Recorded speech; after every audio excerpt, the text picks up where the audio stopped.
Mother, man. This is Alexa, and you're listening to Murder Metal Mayhem. Spreading faster than a case of the clap in a trailer court. Able to shatter eardrums within a 666-mile radius. A podcast more brutal than all the rest. It's Murder Metal Mayhem!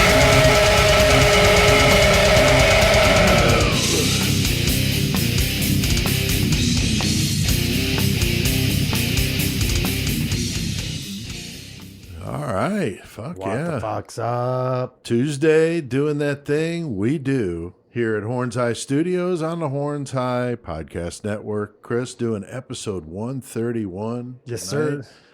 Getting there on the fucking coast 150, man. Yeah, we're closing in on another milestone. Got Joey here and Chris, of course. How's it going, Joey? Good. Speaking of milestones, didn't you get, isn't the podcast somewhere at 3 years or something now?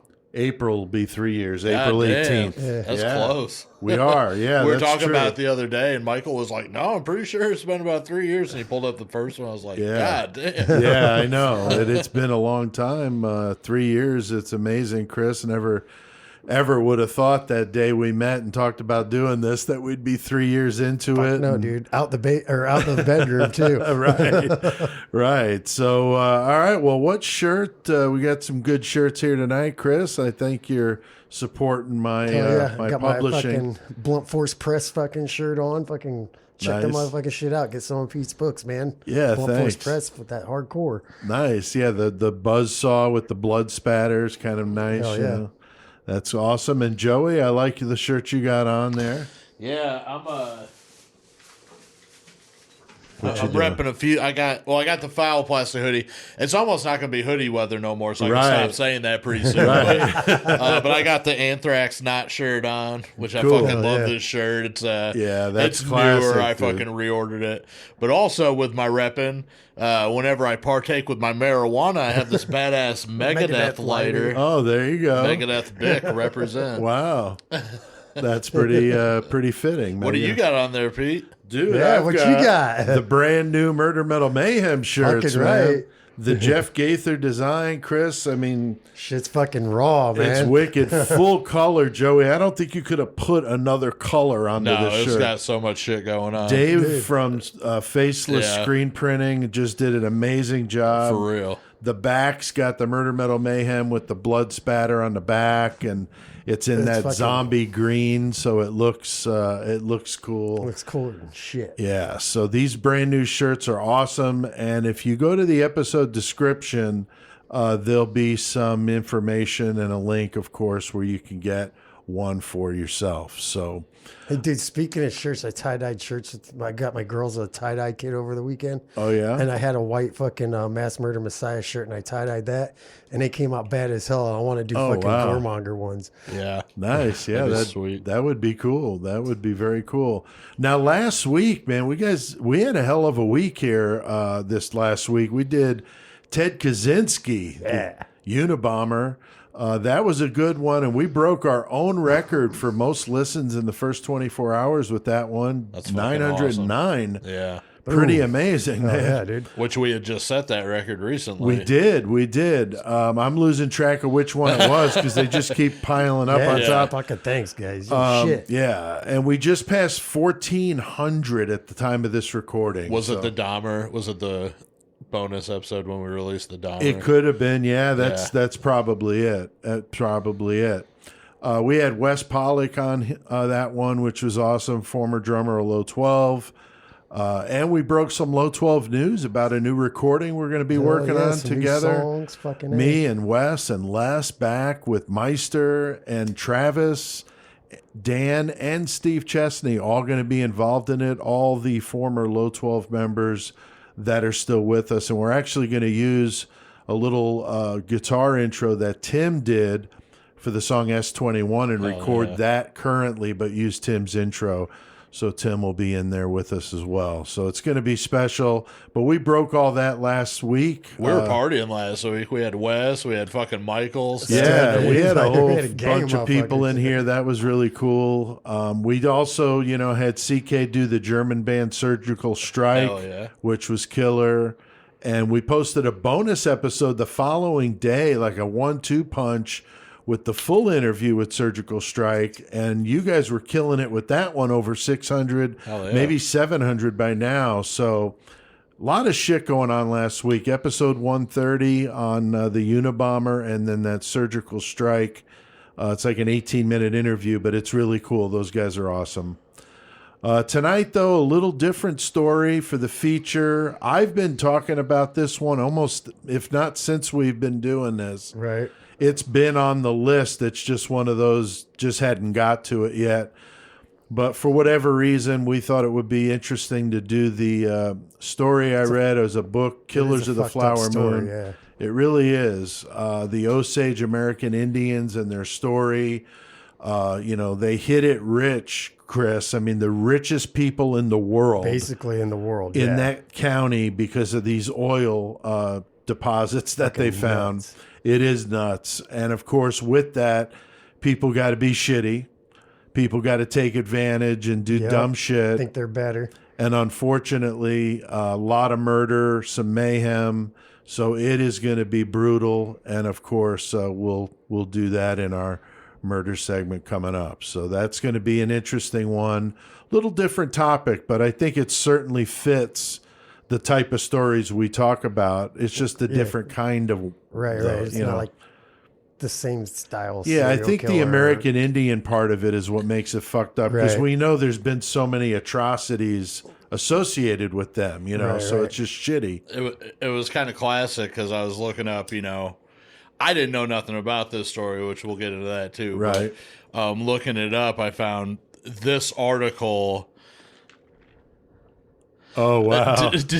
And No shit. and the article headline just says "Murder and Mayhem in the Osage Hills." Wow.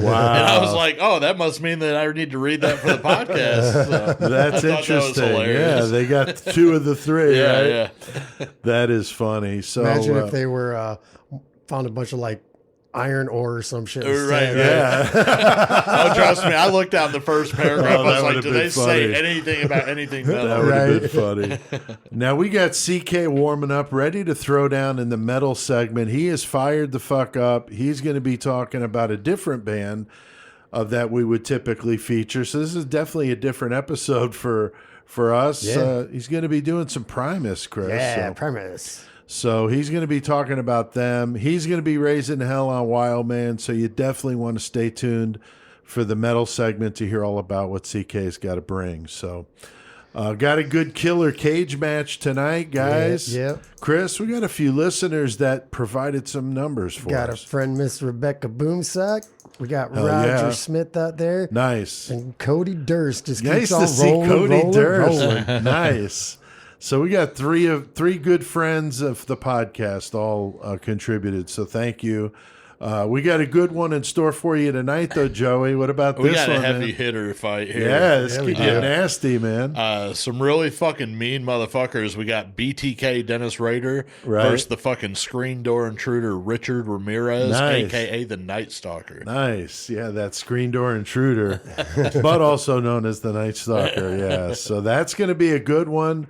They got a couple of good objects to fight with and a very interesting variable that ties in variable's pretty with a fucked up. recent episode. So you definitely want to stay tuned for that in the Mayhem segment.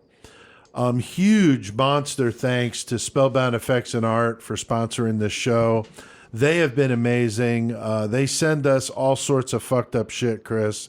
Fucking gross shit. I Yeah, love it, dude. Some of the, the new lamp. shit he's been posting. Oh on my his fucking God, the Facebook, beating man. heart. That beating the heart. baby heads. Dude, those fucking the same post that he posted our arm and shit in. Those full body like alien yeah, looking those- Oh, fucking yeah. things. Those things were so fucking sick. Oh, yeah. man. I mean, he could literally do anything. So, spellboundeffectsandart.com, Tony Campagna, big friend of the show, an awfully good dude down there in South Florida. making some crazy shit, and of course, Fucking loving the gore gore. for days. I Yeah. bet he could make the fucking dopest sex doll of all time. Well, I'm sure he said he had to do a Pulsating pussy. Somebody wanted a pussy on there. I saw the lamp. Yeah, Yeah. I That's saw the that one, too, yeah. dude. Yeah, that's The so guy funny. like wanted that. I need yeah. a vagina on my lamp. So yeah, so if you Shit was missed the raw. podcast I did with Tony on the other podcast I do, Voice of Dread, go to voiceofdread.com and you can hear that. It tells the story about that. Thanks to all you guys listening to Murder Metal Mayhem. We keep seeing these big numbers. This one was a monster. 4,300 listens. That's fucking amazing. Fucking hey, man. Thanks, y'all. That's Seeing fucking new cities badass. popping up in that top 10. Berlin, Oslo, Norway, been in the top 10 for the last couple weeks. Centennial, Colorado, and Denver, Colorado, both, Joey, a couple of different cities there are in the top 10. Manhattan is number 3 and closing in on Chicago and Columbus, Ohio, which have been neck and neck with 1 and 2. So pretty amazing shit. Yes, thanks, you guys. You guys are the shit, It's man. really cool. Now, Joey, Couple got big any? weeks with all those fucking listens and shit, and you Yeah. know, a lot of it's like past episodes and stuff. Right. So we'll have to check, let you guys aware, let ourselves aware which episodes are top right now. It'd be nice to see like what top 5 or top 10. Yeah, I know I could tell you the top one is episode 1. Right, yeah. The second one is Brutal Rewind number 4. The third one is the Gacy one we did with Low 12. The fourth one is the Chikatilo one. And then, or no, I'm sorry. Fourth one is Sugar Babe. Oh, nice. And then Okay. Chikatilo's the fifth one, I Wow. believe. God Yeah, damn. No that's shit. good. So, yeah. So, you know, and that's cool. People going back and listen to those. Joe, you got any serial killer page a day stuff for us? Yeah, I You've got been some stuff today. killing it, dude, with some good gems over there. Yeah, I got 3 of them today.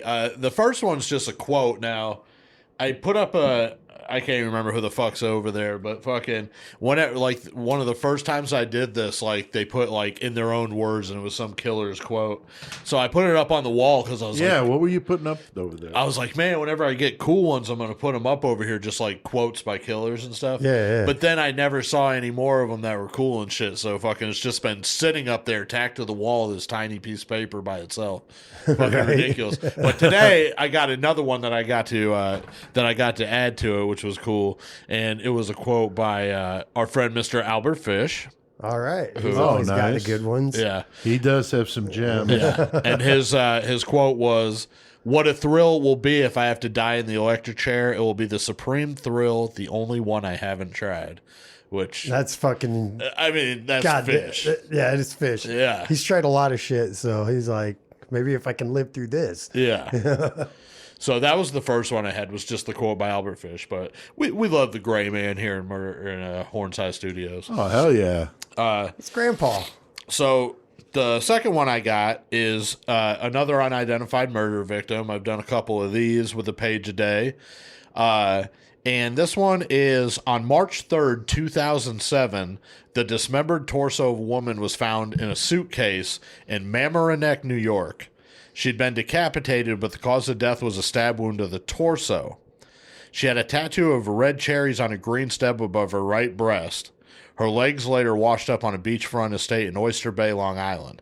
And this case is eerily similar to the Long Island Peaches case from 10 years earlier, which I had talked about before, where they had Yeah, found I just remember the that peach Peaches one. tattoo. Yeah, yeah. So this one was unknown, so they called her Cherries, the same as the Peaches Right. one. So, you know, possibly Long Island serial killer. We don't know because, you know, there's a lot of Yeah, killings. there's nobody- They didn't connect this one to that, but they did say it was kind of, you know, looked a little bit Strange, like yeah. it. So the last one I got, I thought this one was really good. This is the tale of Blanche Wright. Now, Okay.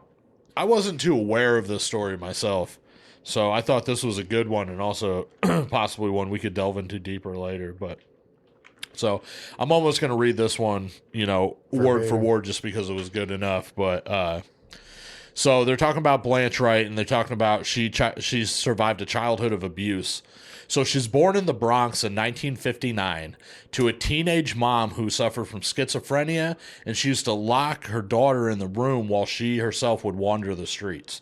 Oh my God. Wright was eventually placed in custody of her grandmother, where she herself, the grandmother, was also found wandering partially clothed or tied to a radiator by her violent uncles to keep her from leaving the house.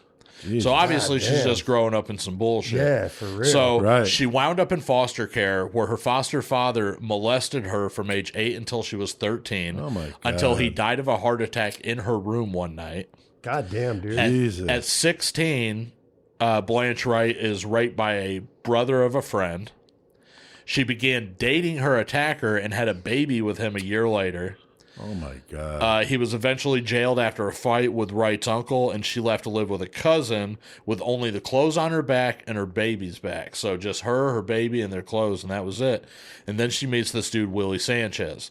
So she meets this dude. He's 35-year-old lawyer in 1979, Willie Sanchez, at her 20th birthday party.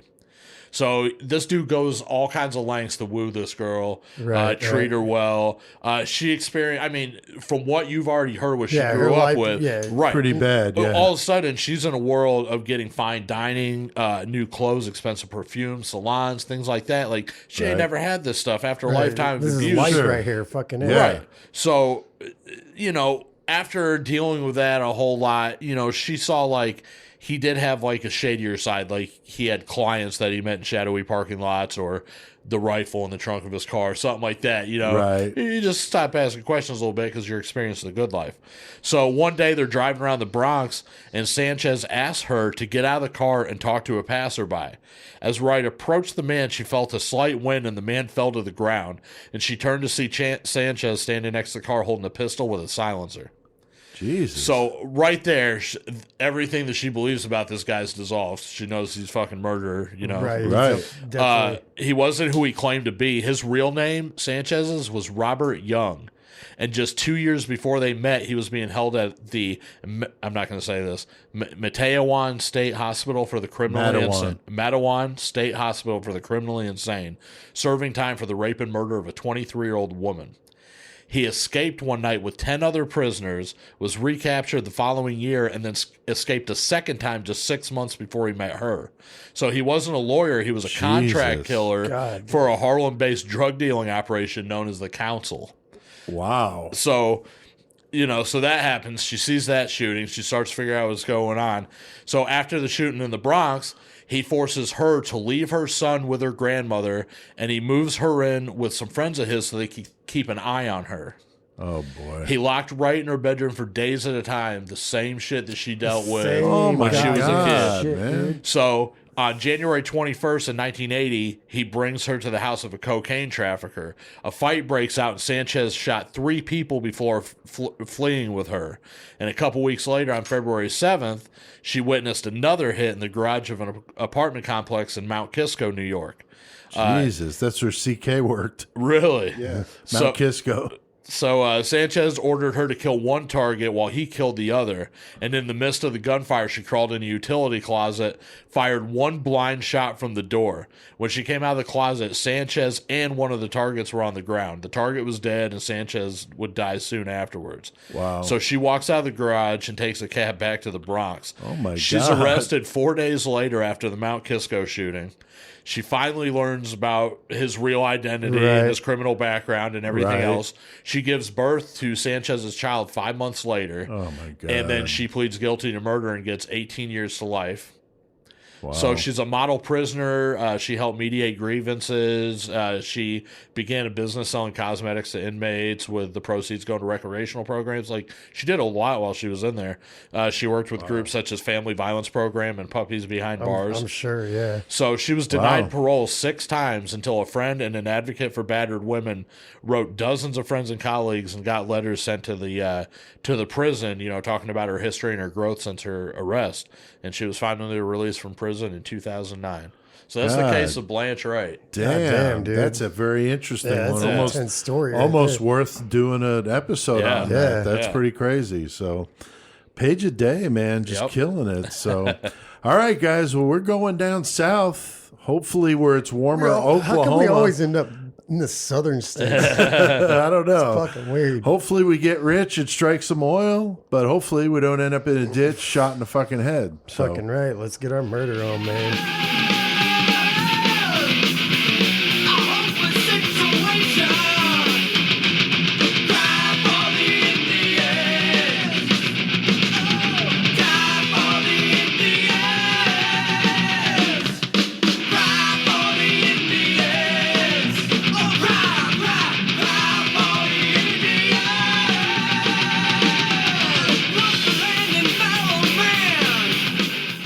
Hell yeah, man. Hell yeah. Some Anthrax, old school baby. shit there with Indians. I Fuck mean, we yeah. thought, what better metal song to play than that? Perfect. Classic fucking Anthrax, man, tonight for this segment. They were always huge advocate for the Native Americans. Yeah, for Anthrax sure. was, I mean, so. and who wouldn't be? I mean, my God, this is just such a shitty story, but it's an interesting one, and we wanted to share. So we're going to be doing our feature on the Osage American Indians. I know there's all this politically correct stuff. I mean, the word Indians, I don't think offends. We're going to use American as Indian. needed. I mean, anything you know? I've read or looked, I mean, that's what they said. Yeah. So I mean, I know some the Native American, proper usage, but so we don't mean any offense to anybody. I mentioned the book Killers of the Flower Moon, which details their sad story. Newspapers at the time called the murders that happened the Reign of Terror.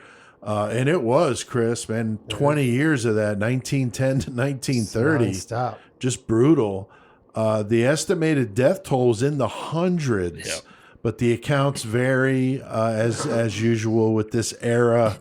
Not the kind of scrutiny that we Records see aren't today. kept so great and everything. Yeah. The Osage got incredibly wealthy when they found a huge oil deposit on their land, making them literally the richest people per capita in the world.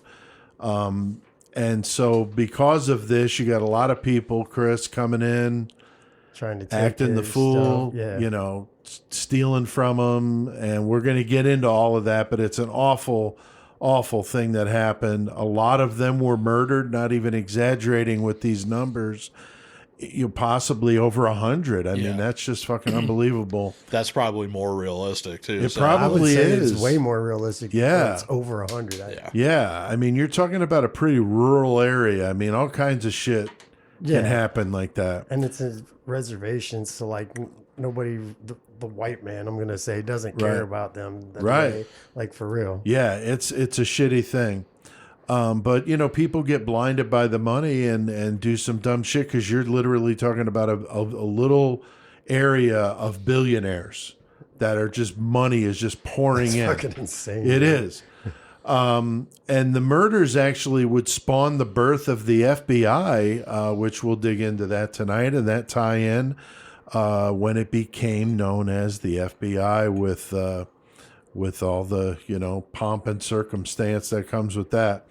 Now, Chris, you listened to the Killers of the Flower Moon on Audible, and what'd you think about it? I enjoyed it. It was a good book. It definitely had information about the characters of what happened. Like told their story pretty good, and it had 3 different narrators to it, which I thought was kind of strange. But it was still Wow. It was still good to listen to, and like I said, a lot of good information about it, and the way they put it together as a story and not just a list of facts. Yeah, They it's not like a they told history story. book. Yeah, Yeah. they told a story with it as well. That's true facts, but Yeah. the way they did it is really good. Yeah, David Grann is the author of that. I watched a thing on a stage with him and a panel of Osage members, and it was very good. He talks about how long it was like 5-year project, and he had spent a lot of time there with them. He's from New York, and he was actually originally writing an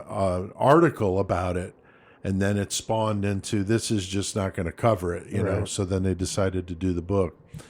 So it's an interesting story.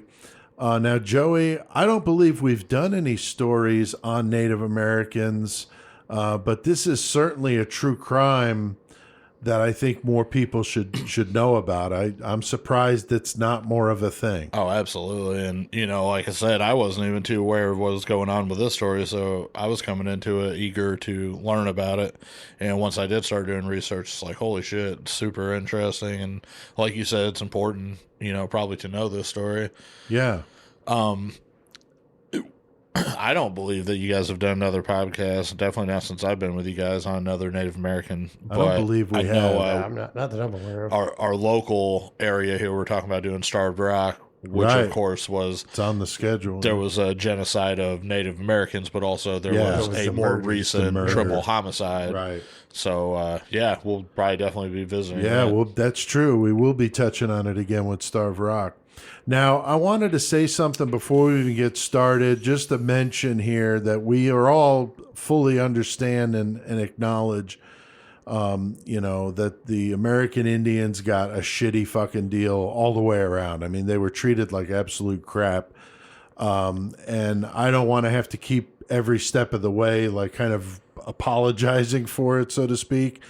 It's an awful thing that happened. Unfortunately, throughout history, this kind of thing happened all over the world because, countries occupy where they are from beating the shit out of whoever was there before them and usually killing them. And so that's how it worked. I'm not saying it's good. I just want to reiterate that, I'm not here to beat up on the United States. We're just here talking about what happened, and it was fucked up.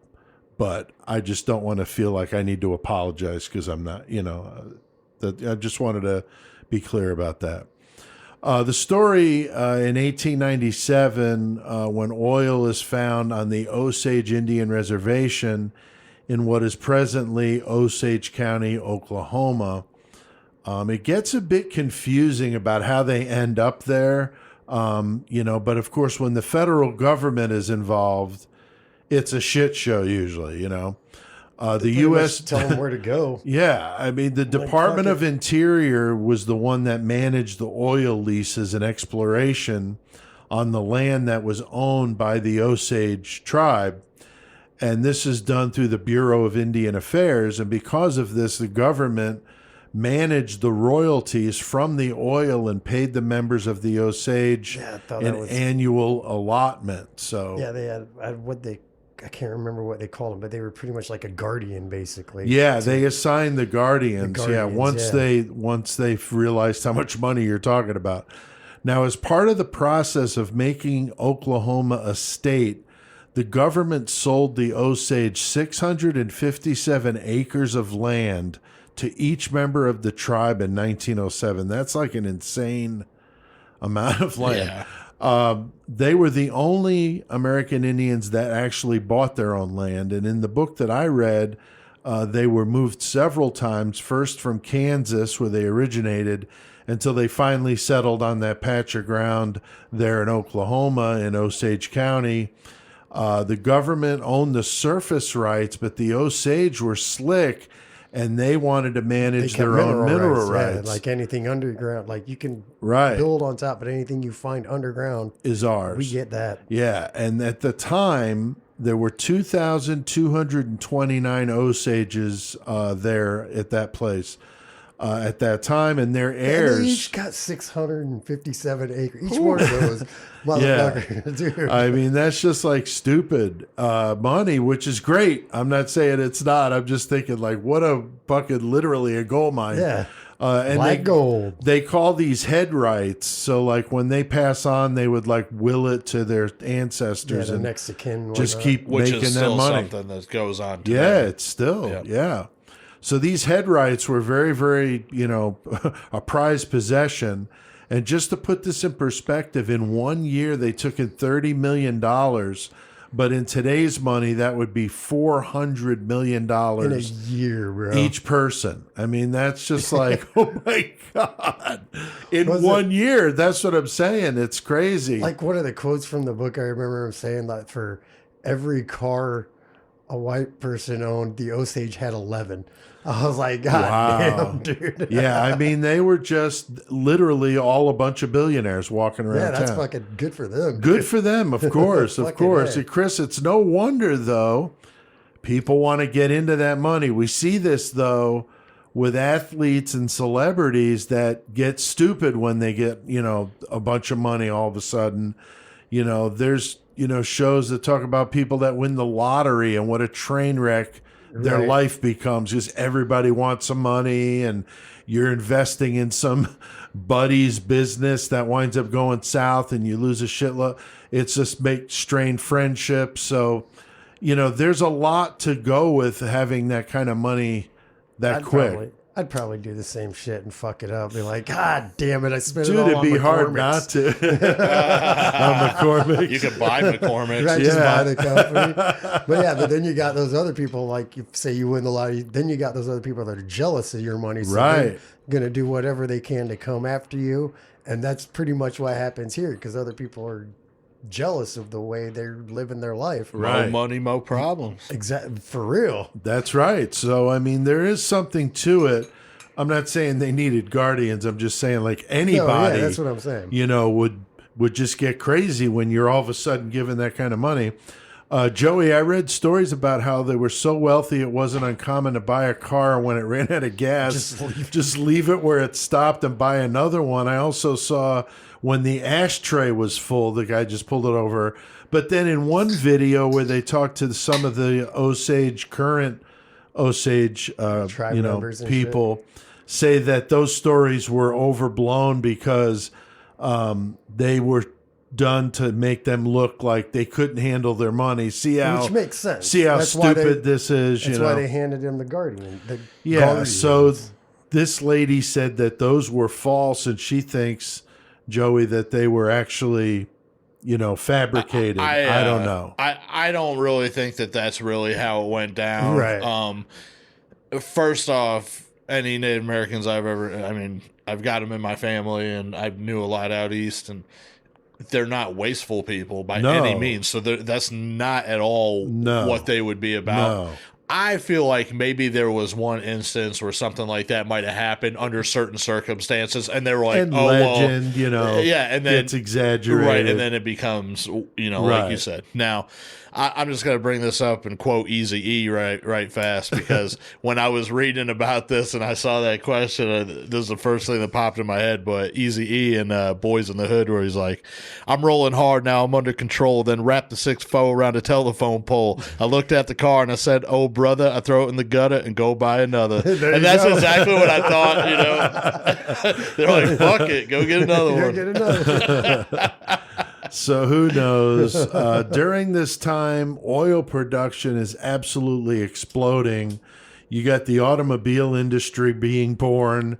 Everybody wants a car. You got this huge influx of oil workers, tens of thousands of them in the area, and they were able to see what kind of money was coming in. So they're not stupid, Part of it, man.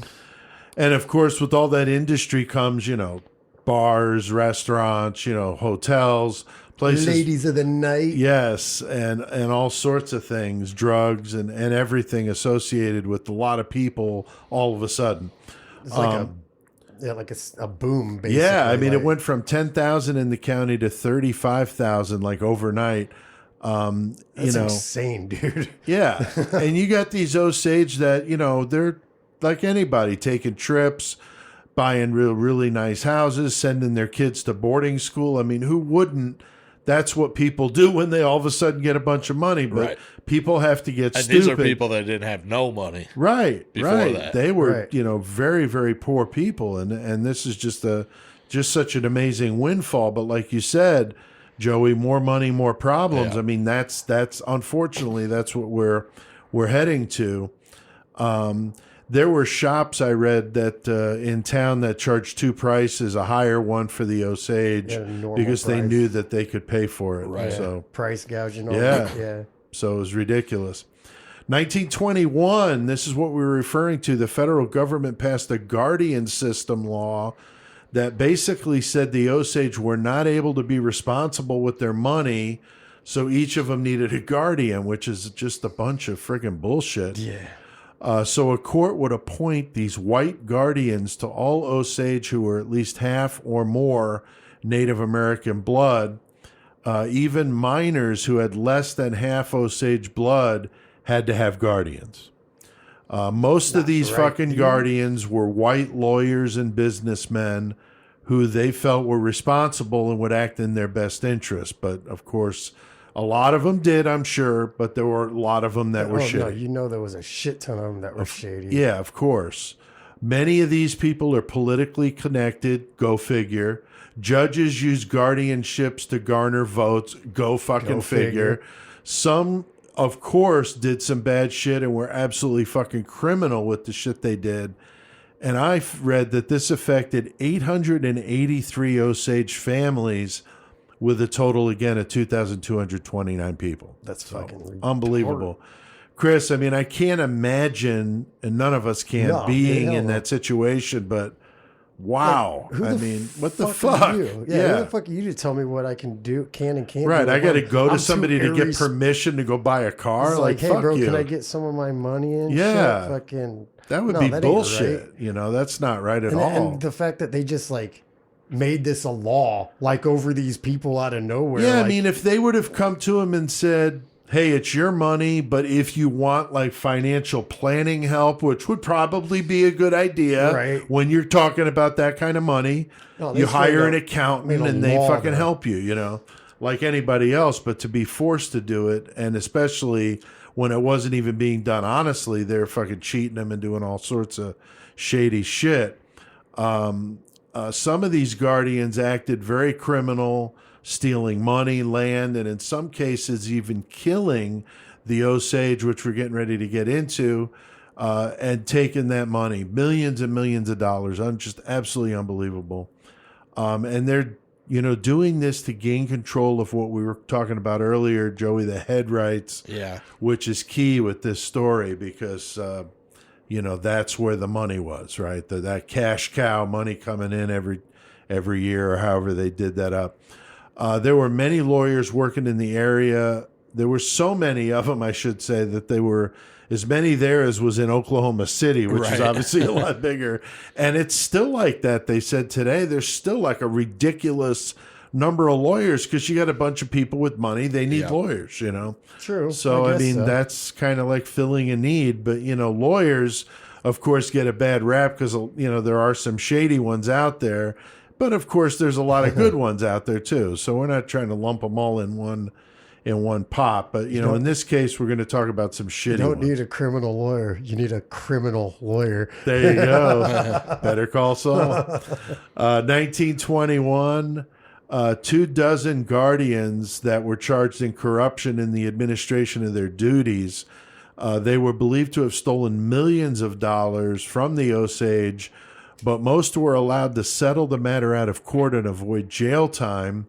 And again, the guardian system put in place to help the Osage, but instead so many, like these pieces of shit, took advantage. So, I mean, Joey, we wouldn't be even talking about this if there wasn't some murder. On this podcast, we do true crime, but most of it, of course, is murder. And unfortunately, we got a lot of it to go around here. Yeah, for sure. We're going to get into some homicides that happened, but you're looking at, first off, you're looking at people who back then thought differently than we think now. And sadly, the Native Americans, especially in this situation, were looked at as subhuman by the rest of society, I guess. Yeah, the rest of society in general. Yeah. So they didn't even look at these people as like real people sometimes. So they're just seeing a profit that they can get from this entity. So how do you do that? So homicide becomes a factor in that because the best way to find your way into that money is to work your way through the bloodlines, as we're going to find out. Right. And to whittle it down to where you can get your hand on some form of possession, I guess, of those. That's where rights. it's at. I mean, is those damn head rights like we were talking about. That's the only way you can get it. You're going to find a way to get it. Right. And these people were just unscrupulous. I mean, just ridiculous. So the early 1920s is the period we're talking about here. There's a series of Osage-related murders that the newspapers covered as the Reign of Terror. Involved 18 Osage and 3 non-Osage in the county. several of the murders that were associated with one family, which is unbelievable. We talked about Killers of the Flower Moon. They get all into that. In May of 1921, the decomposed body of 36-year-old Anna Brown was found in a remote area of the county. She was an Osage. She was part of the family that we mentioned. And since they couldn't find any clues to her murder, the police just called it alcohol poisoning because she was very drunk. And even though, Chris, they found a bullet in her head, they still called it alcohol poisoning. Now, she was a party girl. She liked to go to the speakeasies. She was divorced. So now her estate, her head rights go to her mother. So now the mother's got a bounty on her head because she's got more money coming in. Yeah, she's got what she had plus what her daughter had, I saw one article and they were talking about, like you were talking about, I mean, she was obviously dead. She had a bullet in her head. Right. You know, and they said that a lot of these, you know, homicides that we're going to talk about, of course, were never officially solved or whatnot. But the alleged victims who they said lacked discernible wounds were simply ascribed to indigestion, peculiar wasting illness, or just causes unknown. Peculiar wasting. Yeah, it's like, oh, that's a good band they had indigestion. They died from indigestion, obviously. Yeah, there's indigestion. That's fucked big up. Gaping hole in the side of the head. Kelsey Morrison was a petty criminal in the area. He would later claim that he killed Anna, but was told to do so by William Hale. And Hale is a key figure in this story. A big name. Yeah, he is the key piece of shit in this story. He's a white dude. He's a cattleman in the area. Very shady. Lots of pictures of him on the internet. Yeah. He just looks fucking shady. His name comes up quite a bit because of that. Morrison also said that Hale's nephew and Anna's ex-boyfriend, Brian Burkhart, were part of it. So this is like this little clique of these fucking pieces of shit. He said they took Anna, who was fucking hammered, out to the remote area called 3 Mile Creek, and that Morrison shot her in the head. So yeah, that's fucked up, man. Yeah, and I mean, she wasn't just hammered. They got her wasted on. They just kept feeding her moonshine on purpose until she was just out, and then completely out. You wish somebody would do that. I wish a motherfucker would do that for me. but and then they got her all wasted, put her in the car, took her out to 3 Mile Creek, like you said. Yeah, and then they actually sat her up to shoot her in the back of the head because she all passed out drunk. And they like sat her up and the dude shot her in the back of the head. And absolutely it's horrible. Fucking not right. No, and this sets off a chain reaction, Chris, because now a whole bunch of murdering's going to be going on. There's explosions and everything. Yeah. God damn it, dude. Yeah.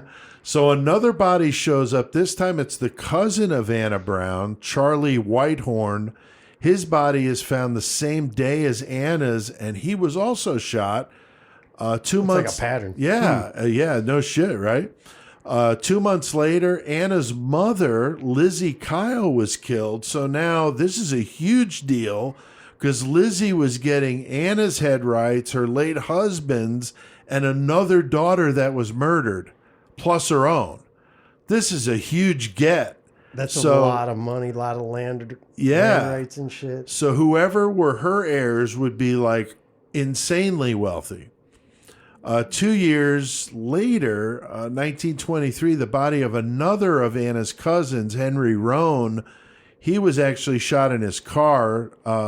William Hale apparently hired a guy to shoot Henry after they got him drunk. So that was kind of their thing, Joey. Yeah, their MO. You know, date rape kind of, situation there. Yep.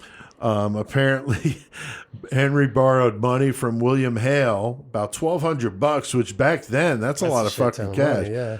Money, Hale fraudulently became his beneficiary of a life insurance policy that he takes out on road for $25,000. He's like, let me get that too. Yeah, I mean, I need a bonus. You're bringing in the kind of cash we're talking about. Yeah. What's $25,000? Why would you even bother? Why not? I guess. If you're that guy, why not? Exactly. It's just so fucked up. No, it is fucked up. And then I even saw that he was one of the pallbearers at his funeral. Right. That's fucked. So what the hell? Why this guy would even do that, though, it just boggles my mind. Now, Chris, you alluded to this. A month later, a fucking bomb would destroy the Fairfax home of another of Anna's sisters, Rita. Rita and her housekeeper were killed, and Rita's husband was severely injured and died a few days later. The bomb was said to have contained 5 gallons of nitroglycerin and totally wiped out the house, arms and legs in people's yards. I mean, pretty fucking brutal shit, man. I mean, what do you think, Joey? I mean, that's like gangster, like Capone style shit.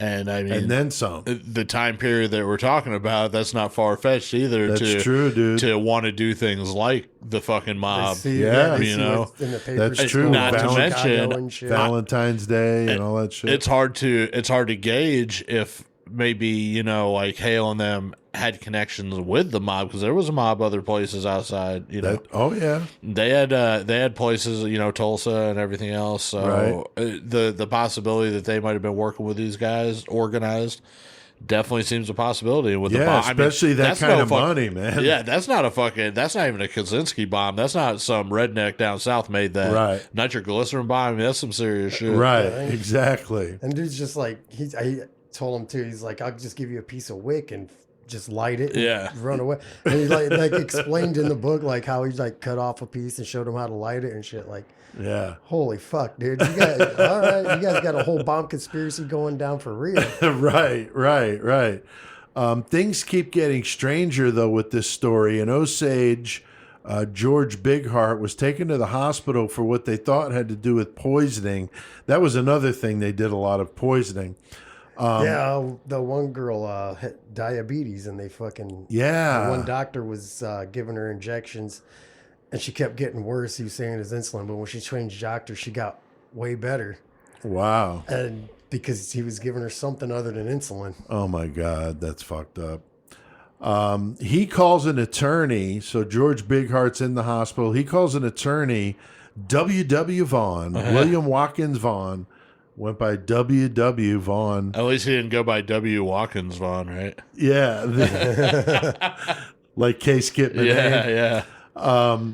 There was we were watching a true crime documentary, and the woman's last name was like, it rhymed with Manane, but I thought for a second they said her name, and I was like looking at my phone. I'm like, what the hell? Is that Manane? Like, what the hell? K. Skip. Anyway, so W.W. Vaughn is the lawyer. He tells the lawyer that he's got evidence about what happened with the Osage, and Vaughn's body is found by some train tracks with his head bashed in. That's fucked. He got thrown Very out of the mobster. train, right? Yeah, they threw him out of the train. He got thrown out the train. And then Bigheart dies in the hospital the same morning. So the more you know, Joey, I didn't really think so much of the mob tie-in with this, but my God, this sounds as I was very reading through mobster style. Yeah, you know? I felt that whenever I was reading through it quite a bit. Yeah, I didn't see it as much as I'm seeing it now as we're talking about it. And like I said, the time period is like definitely right that's the clincher there. Yeah, the 20s. I mean, holy shit. Now, if you had given them another decade, they probably would have been going to Joe Balls and feeding them to the gators. That's right. So 13 more suspicious deaths of members of the Osage tribe from 1921 to 1923. But by 1925, 60 wealthy Osage members died, and their wealth and land given to the guardians. What the hell? Of course, these guardians are, taking major fucking advantage of these people. The FBI discovers there's definitely a market for contract killers. You know, I mean, fuck. Again, mobsters do it for a price. Right. These guys are like rolling in money, So pay money to get some more. Yeah, that's right. And the problem was the corruption seemed to be at every level. So everybody was getting some sort of piece or favors or something, and it makes it almost impossible for the FBI to really get in there and break it up. Now, Chris, it's crazy that how many of these people were killed in a short period of time. I mean, 60 people, that's a lot in a small area like that. Well, that is a small area, but there's also a lot of people there, and it's still kind of in not rural, I guess, but it's open space, so you can Right. go anywhere and do whatever. And if you're feeding them moonshine, they're going to black out. Right. But yeah, that's a lot. They were going to town trying to get all the head rights they possibly could. Definitely. Yeah, and they're getting these people in most cases really drunk, and then of course they, like you said, moonshine. A few gulps of that, and you're probably going Don't to be. clue the shine. Yeah. 1925, the Osage elders get a new lawman to help, James Pyle. I don't know if it was Gomer Pyle's grandfather or Right. something, who sought to help the FBI. At the time, though, was known as the BOI. Bureau of Investigation. That's right. Boy. This case was in essence started the FBI with a very, very young Herbert Hoover in charge. Those pictures of him in the book are funny because he looks like he's like 17, Yeah. Pretty cool. Yeah, I this think he is was only in his 20s. He was Yeah. very, very young. like you said. This is technically the FBI's first homicide case. Yes. Ever. Yeah. I mean, this is the thing. And now Hoover, against his better wishes, sends Tom White, who's this big fucking dude, big old fucking 10-gallon hat, Texas Ranger. He's a badass. He comes to lead the investigation. And Tom White rounded up other law enforcement people from different places to come in. And I also read that Hoover didn't like people that were taller than him. So not only was Tom White taller than him, but he had this big ass fucking hat That on. made him look So he taller. looked like gigantic around him. Oh God, his Napoleon complex is Yeah. going fucking crazy. Big time, big time. Small time. So they sent some undercover agents to figure out what William Hale's been doing. They know he has to be involved. He obviously was. He's known, Chris, as the king of the Osage Hills. So He's fucking balling, yo. look at this dude, man. King, man. That picture with the little fucking circular glasses. I mean, he just looks like a fucking, I don't know, like this little mouse, They discovered a crime ring. rat. A crime ring that he's running. Hale and his nephews, Brian and Ernest Burkhart. Ernest Burkhart's a name you're going to hear a lot of. They set their sights on tremendous Osage wealth. Ernest marries Anna's sister. This gets a little confusing. Ernest Burkhart marries the Osage sister, the only living sister, Anna. Molly. I'm sorry. Anna's sister, Molly. And since she's the last survivor of the family, this is a monster, amount of head rights because Lizzie, the mother, the father, everybody that's died, she's got everything. And so you got these people just doing some devious shit. And Joey, they would figure out quickly, though, that Hale is behind all this shit. And he's got Ernest marrying Molly so that she owns the head rights to all of those people that died before her. I mean, it's kind of obvious, don't you think? Yeah, and we were talking about earlier, I mean, that's exactly what we were saying, was there were certain ways to get those head rights down to somebody else's hands, and it was through murder. Hale, I mean, that's what he did. He he saw a path through homicide to make those checks filter to where he was able to access them. And to do it and to use part of your family through marriage and stuff like that to achieve this stuff is, like you said, devious is like really the only word you can use. It's fucked up. It is really. I also read that when they were doing their investigation, it was discovered that Molly had already been poisoned. She's alive, but she was already, under the, been Molly's given the one poison. that had diabetes. That's who. It was. Oh, okay, It was Molly, okay, that's yeah. right. You're right. What was the... Oh, no, I'm fucked. I read your new story. Was the girl's name Molly? No, Maddie. Maddie, okay. I'm getting confused here. My bad. I'm guessing Hale's money and influence bought him a few people who could arrange stuff like that. So obviously, guys get that kind of dough. They're going to be able to figure out, what he's up to because he's got a lot of shit going on. This is a federal crime. The fact that Roan was killed on the reservation. Yeah. And there's a bunch of hung juries, mistrials, all that kind of bullshit. And again, people with money somehow seem to walk between the raindrops, and that's what this guy was doing. They said they felt in the book that they were like people don't know whether they're treated as a murder or as like cruelty to animals. Basically, is what they say. It's like holy shit, dude. Like, Yeah, because it's pretty fucked up. Yeah, it is fucked up. And a lot of people that things I read and looked at were saying that Hale was not where it stopped. Right. He was just part of this, but there was a lot more than Hale. I mean, they talked about, I'm pretty sure they said that those people were the richest people in the world at one time. They were. So if you've got that much money sitting right around your territory and you're a dealer, you know that there's way more involvement in filtering that shit around. You got the guardians and all that shit. Like you said, that's tips of the iceberg. Hale was probably one of the only major factors they ever uncovered. Right. But there probably were a bunch of more. them. Oh, yeah, for sure. Now, in 1926, Ernest Burkhart would plead guilty to conspiracy. He's the one that was married to Molly. He did this to avoid the death penalty, and he gave up evidence on the others. They always get one to turn at least. Yeah. Yep. The trials for the rest would get a lot of media attention at the time. They all got life, but then later received parole, despite the obvious outrage of the Osage. Yeah, why would you let him out? Yeah.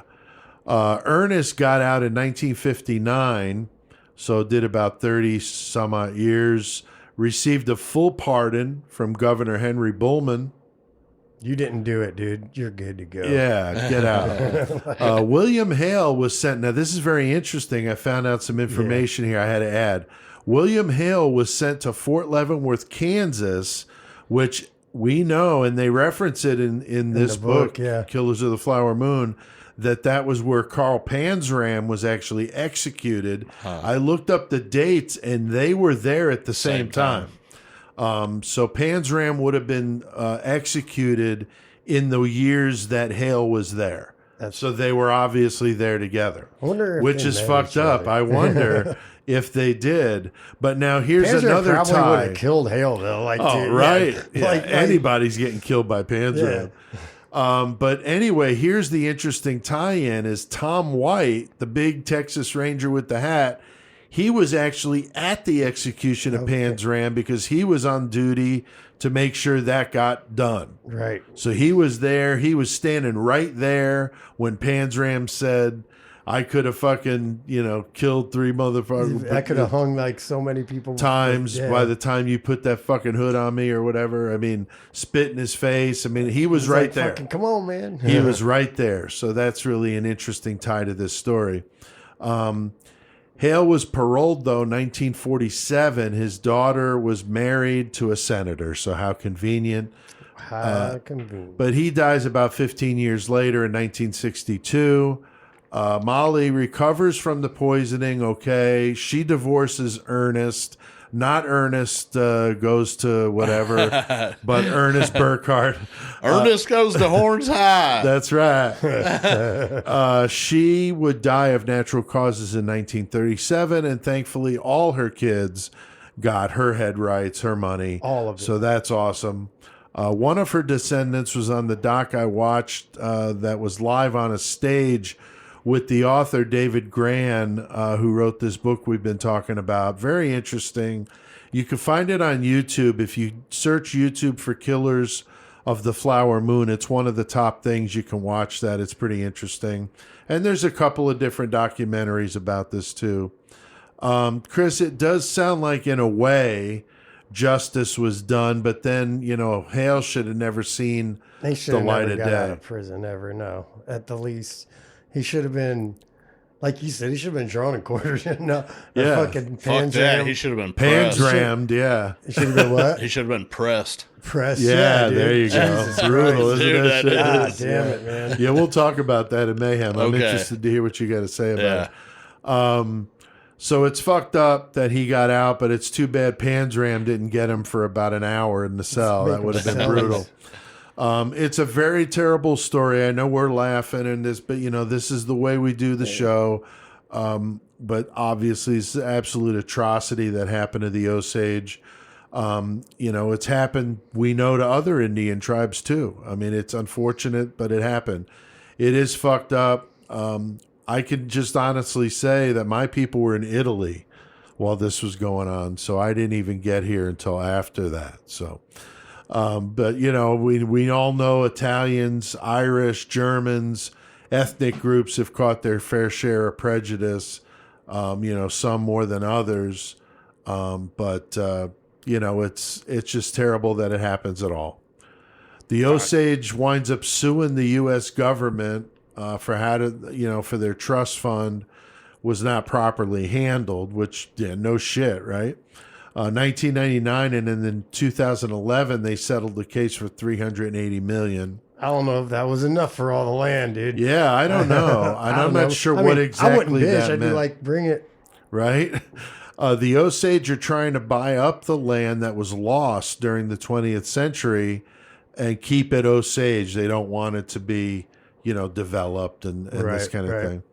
I've heard other groups of American Indians have been dealing with oil rights issues, modern day stuff going on up by the Canadian border, is what one of the guys mentioned in that onstage panel thing I watched on YouTube. So, unfortunately, as we all know, guys, history repeats itself, and it's shitty, again, that any of this happened. Do you guys have anything you want to add to the conversation? I think I'm all right with this. Yeah. Joey, did you learn something about something you really didn't know anything about before? No, this was a brand new subject for me, and yeah, it's funny because whenever I first used to come in here, before I really started with you guys, like I'd come in based on episodes with knowledge of what I knew about what we were talking about, and I would just say whatever off the cuff of my head, and then after I started coming here, then I started getting a little more into it, and then I'd have to take notes too. So like Pete said, you forget shit, and then later on you're like, oh fuck, I wish I had said that. You have to write it down. But every now and then there's been a handful of these that come up that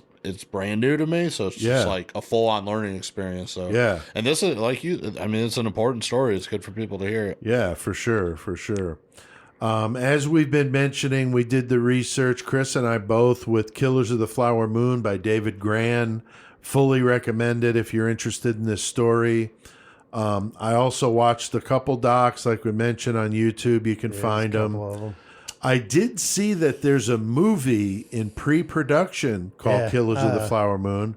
I listened to an interview with Grann, and he was talking about that in that interview. And shit too. He talks about that in this panel just briefly. But Martin Scorsese is directing it, and Leonardo DiCaprio is going to play Ernest Burkhart, and De Niro is going to play William Hale. Right. Which should be fucking wicked, crazy, man. I looked it up on IMDb. Yeah. All right, cool. Yeah, and I looked on IMDb as well, and there were some current, like March 2021 stuff, like this person's hired, this is being set up. So this is actually going on. I'm really anxious to see it when it's finished. Definitely curious. Yeah. Next week, we're going to be doing another big name in the true crime world, the Fire and Brimstone Preacher. Oh, yeah, from Indiana. Cult leader, guys. We've been talking about this motherfucker in killer cage matches and all sorts of ways. But, Chris, who are we going to do next week, dude? Finally. Fucking goddamn Jim fucking Jones. Damn, gotta do Jonestown. it, man. Gotta go to Jonestown. His start in the slums of Indianapolis fueled a desire to influence people with his skills at the pulpit. And his desire for cocaine. Yeah, for sure. And prostitutes or mistresses or whatever. Horrible events in 1978 in Jonestown, Guyana, which is where almost 1,000 people of the People's Temple congregation committed mass suicide. Chris, but they weren't drinking Gatorade or Kool-Aid. Flavor-Aid. It's the stuff of legends. And we're going to talk about how we went, down, how that all went down next week. So it should be a good one. You definitely don't want to miss it. But guys, I think we've done our fair share of murdering tonight. Got CK ready to rip. Throw down some metal knowledge. So, Joey, tell us what the fuck we need to do. Let's get our metal on. Known the world over as the master of metal, the crusher of posers, and Murder Metal Mayhem's knower of all things metal, hailing from Wildman Street in Danbury, Connecticut, standing at 6 feet of brutal, punishing madness, weighing in at 220 pounds of poser pulverization, the one, the only, toughest bastard on the planet, Chris C.K. Kovacs!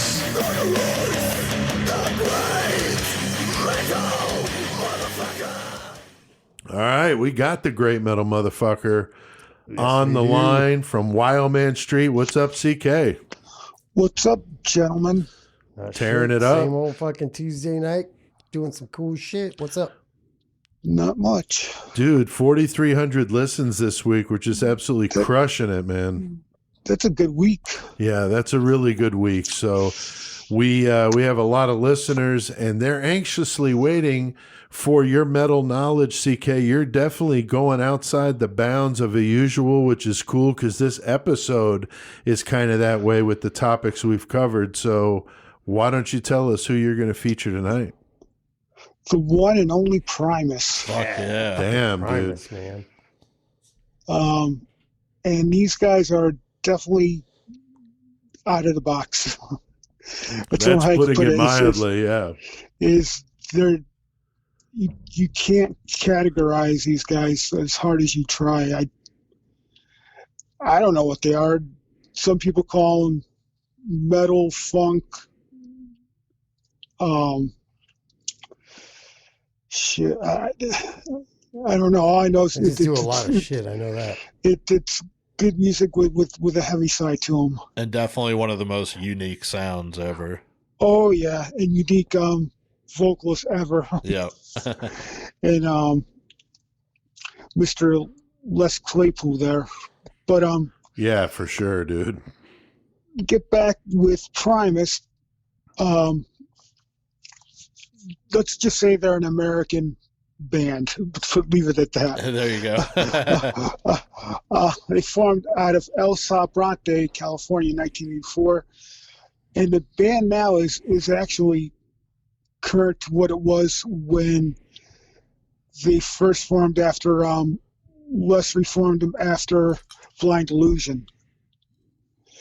Now, when they originally formed in '84, it was with Les Claypool and Todd Huth on guitar and Lynn Drum on drums. Okay. Does anybody know who Lynn Drum is? I do not. That name is so familiar, I cannot put it. I can't place it either. Name of the drum machine. Oh, God. That's great. That's awesome. Terrible. You would think I would know that. Yeah, right? Right? Right? As a Primus fan and fucking a drum machine user, Yeah, I thought you would know it, like, for sure. They originally formed as, they call themselves Primate, but changed to Primus shortly after, because I guess there was another band called Primates that threatened legal action against Les Claypool. But eventually they found a drummer, Peter Libby. He played on their first demo tape. He was with them for a couple of years. Then they got another drummer, Robbie Bean. And he was with them until Les put them on temporary hiatus because he went back to play with, which I didn't know he played with the first time, was with Blind Illusion. Okay. So I guess he played with them twice, recording one of my favorite albums from that era, Blind Illusion, The Sane Asylum, which I've spoke about. Amazing album. Yeah, I spoke about many times as how much I love that album. You were saying that they were reissuing that too, right? They reissued it like 3 or 4 times. Yeah. And I think they're reissuing it again. Yeah, I think a new reissue is coming out or whatever. Which should be cool. Because it can use another remaster. Why not? Sure. But while he was in Blind Illusion, so was Larry Lalonde, who we all know Larry Lalonde was Possessed. was in Possessed before he was in Blind Illusion. 7 Churches. Classic.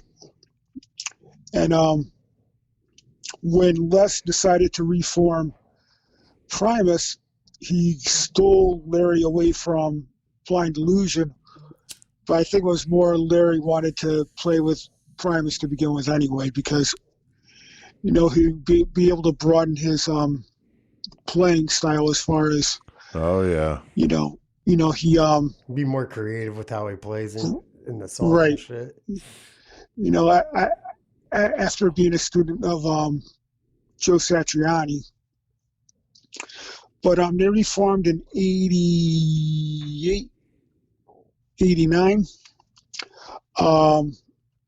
And the first album, which was a disappointment to me when it came out, was actually a live album they called from 2 shows at their Berkeley concerts. And it was actually funded. They actually put it out because Les Claypool got a loan from his dad. Huh. But that band was the original. Well, to me, is the original band. It's Larry Lalonde, Les Claypool, and goddamn, the drummer is give me 1 second. On the tip of my tongue. Tim Herb Alexander, who's a fucking phenomenal drummer. Yeah. And he eventually released Frizzle Fry on Caroline Records, which I love. And when that came out, there was only like 2 people I knew who liked it. It was me and my friend Rob. And when it came out, I actually told my friend Rob, I said, go buy this fucking CD.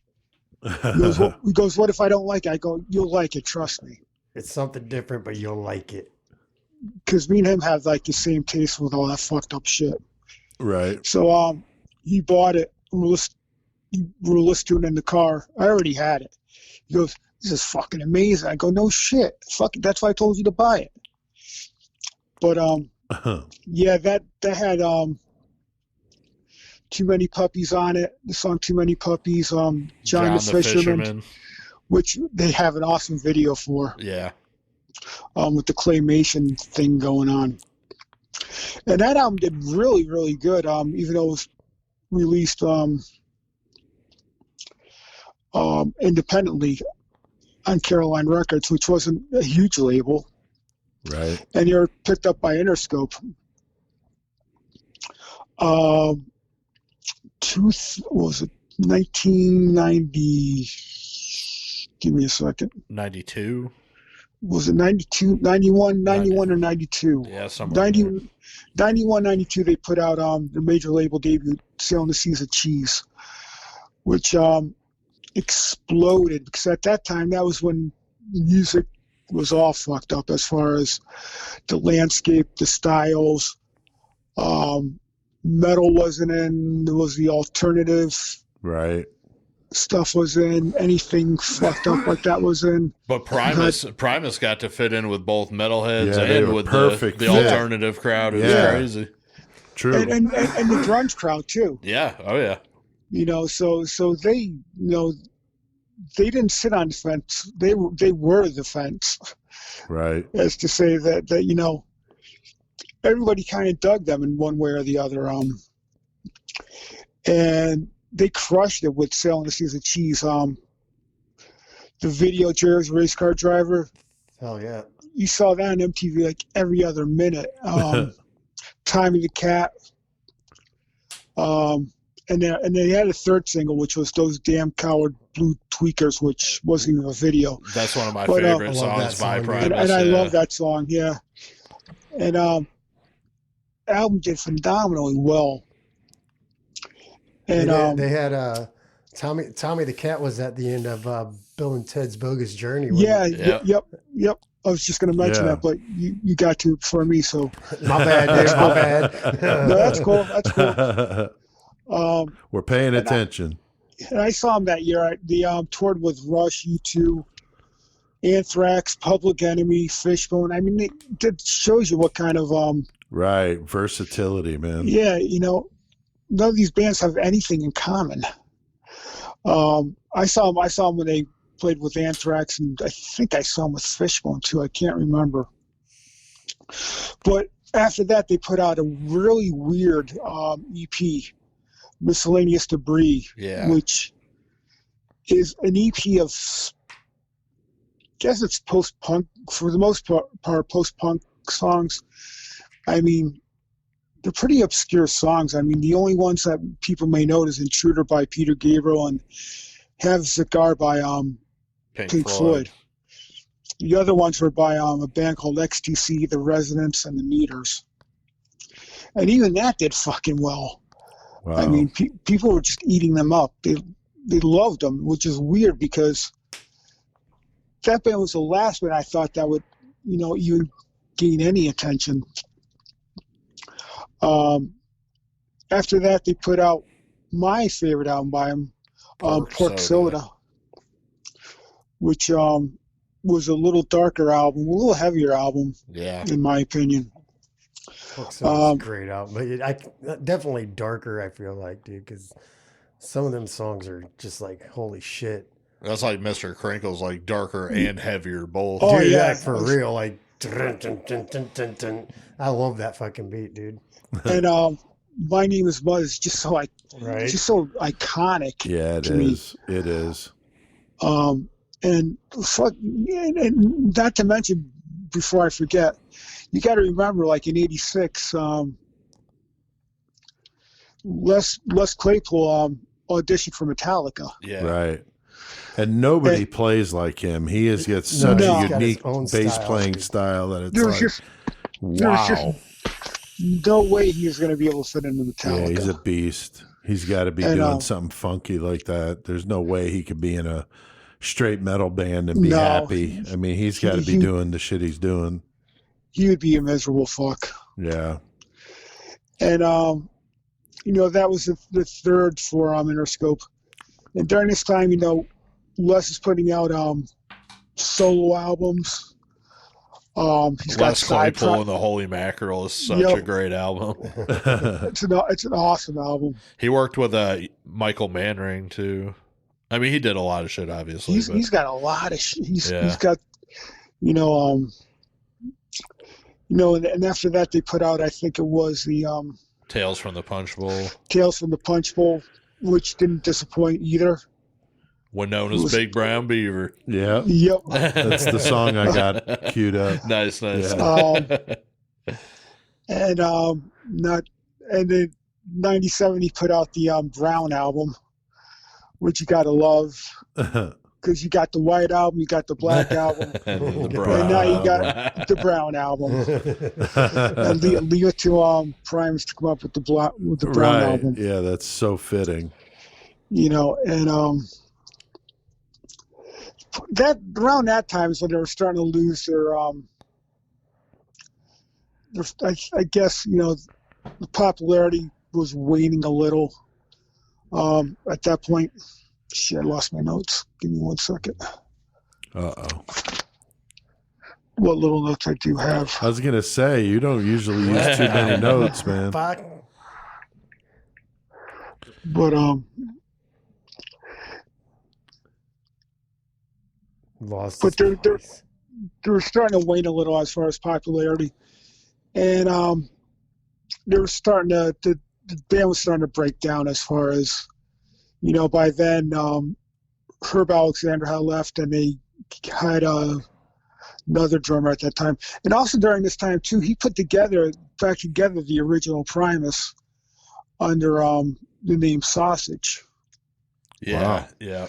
So he had the original lineup of Primus put out an album under the name Sausage. It was really a fucking great album too. Yeah, I agree.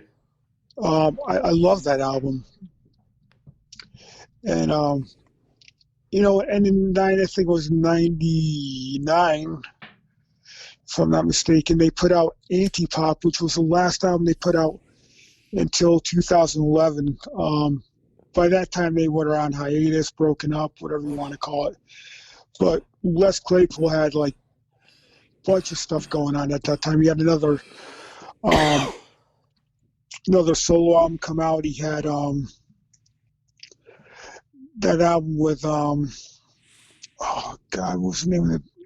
The Purple Onion. Why can't I remember the name of this band? Give me one sec. Wasn't G Money, was it? He had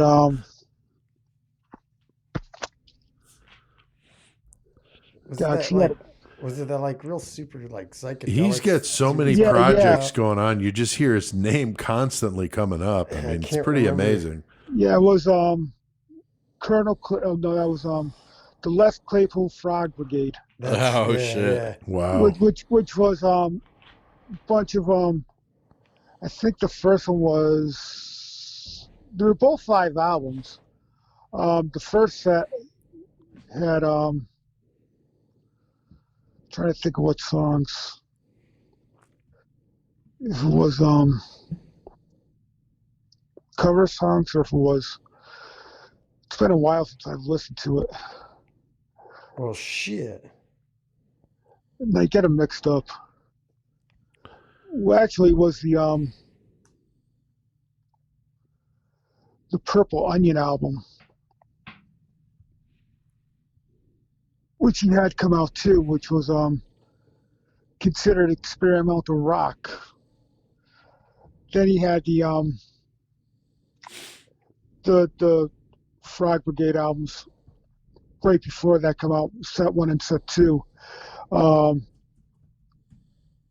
Set 1 I think had some Primus songs and couple of cover songs and songs that he did with Sausage. So it was like a combination of stuff as far as that he did. I think set 2 was the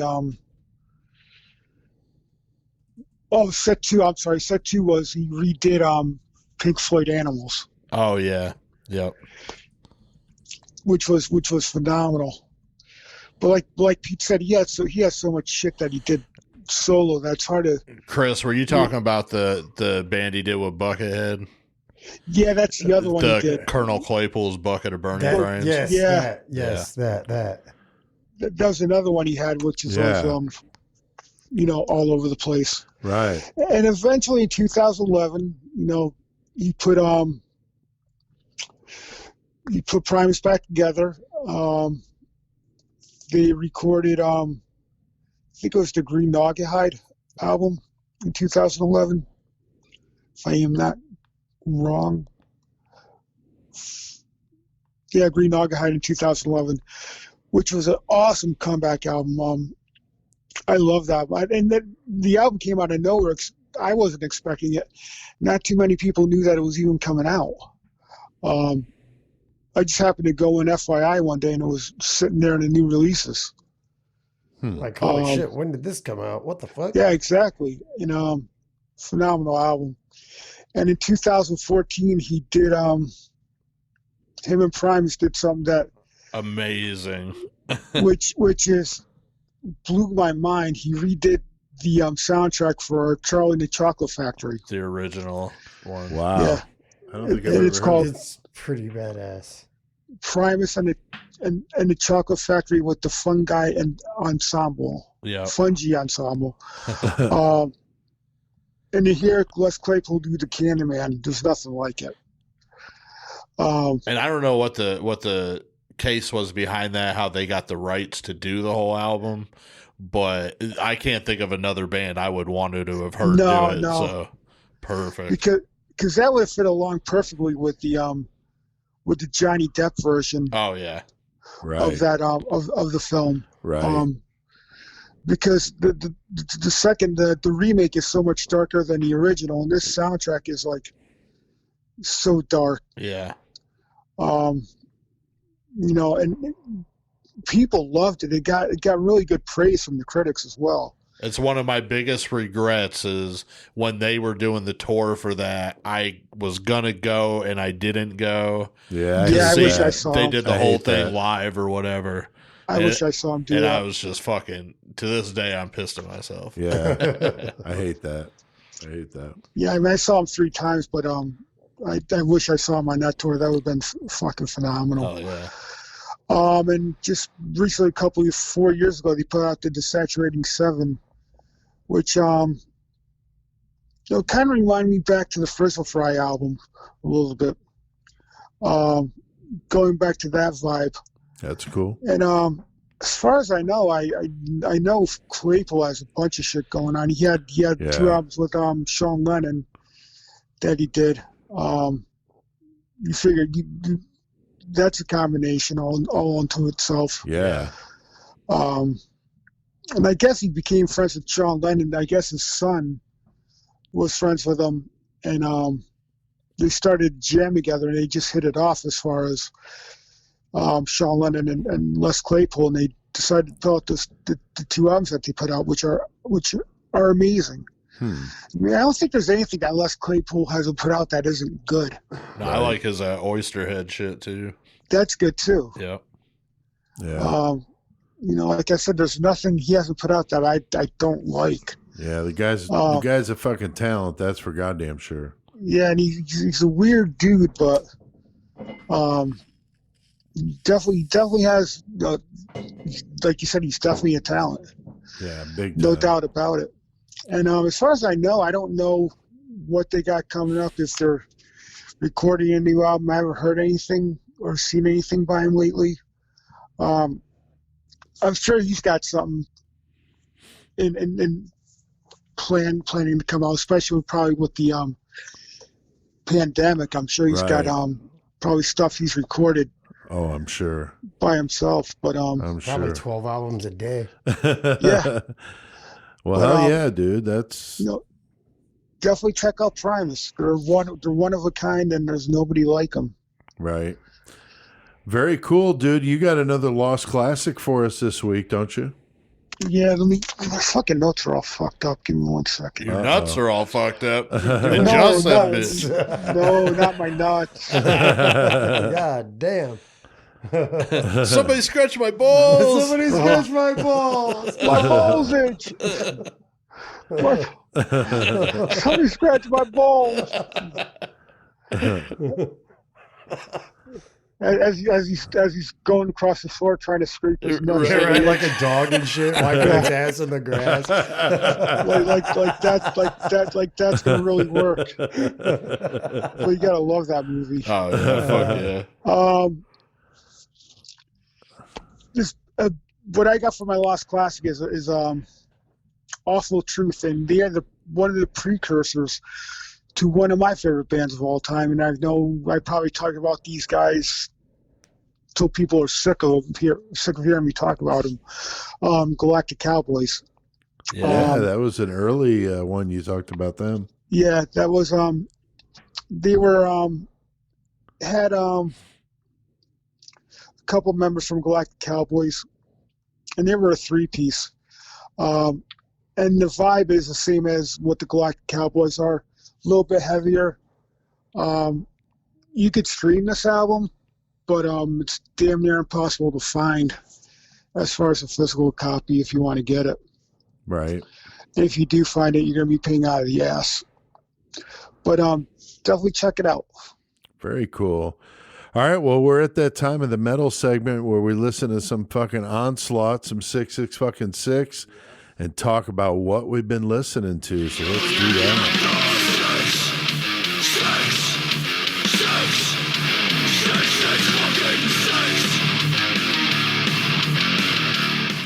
Hell yeah, 666 fucking 6. Fucking A, man. Going to be talking about what we've been listening to here lately. Of course, we're all metalheads here. Chris Shawback, what about you, man? At the Nation, what's been playing?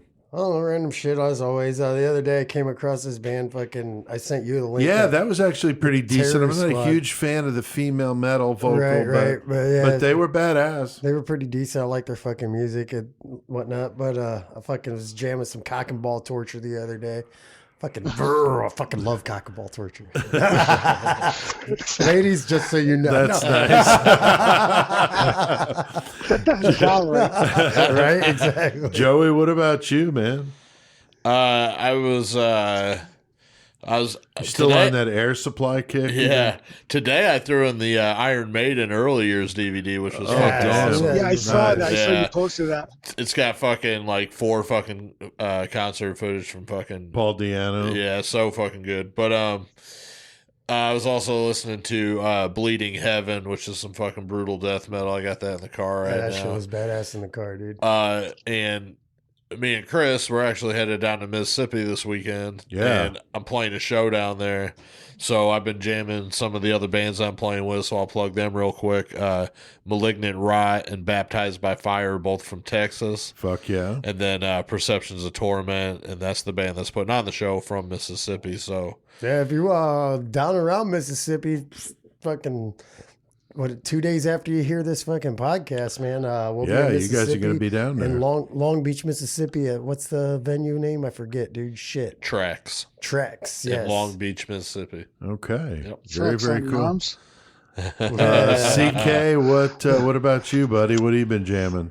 God, I've been jamming the new Enforced. Oh, Kilgrid CD. dude, Kilgrid is badass. Killing that. Love that CD. Yeah.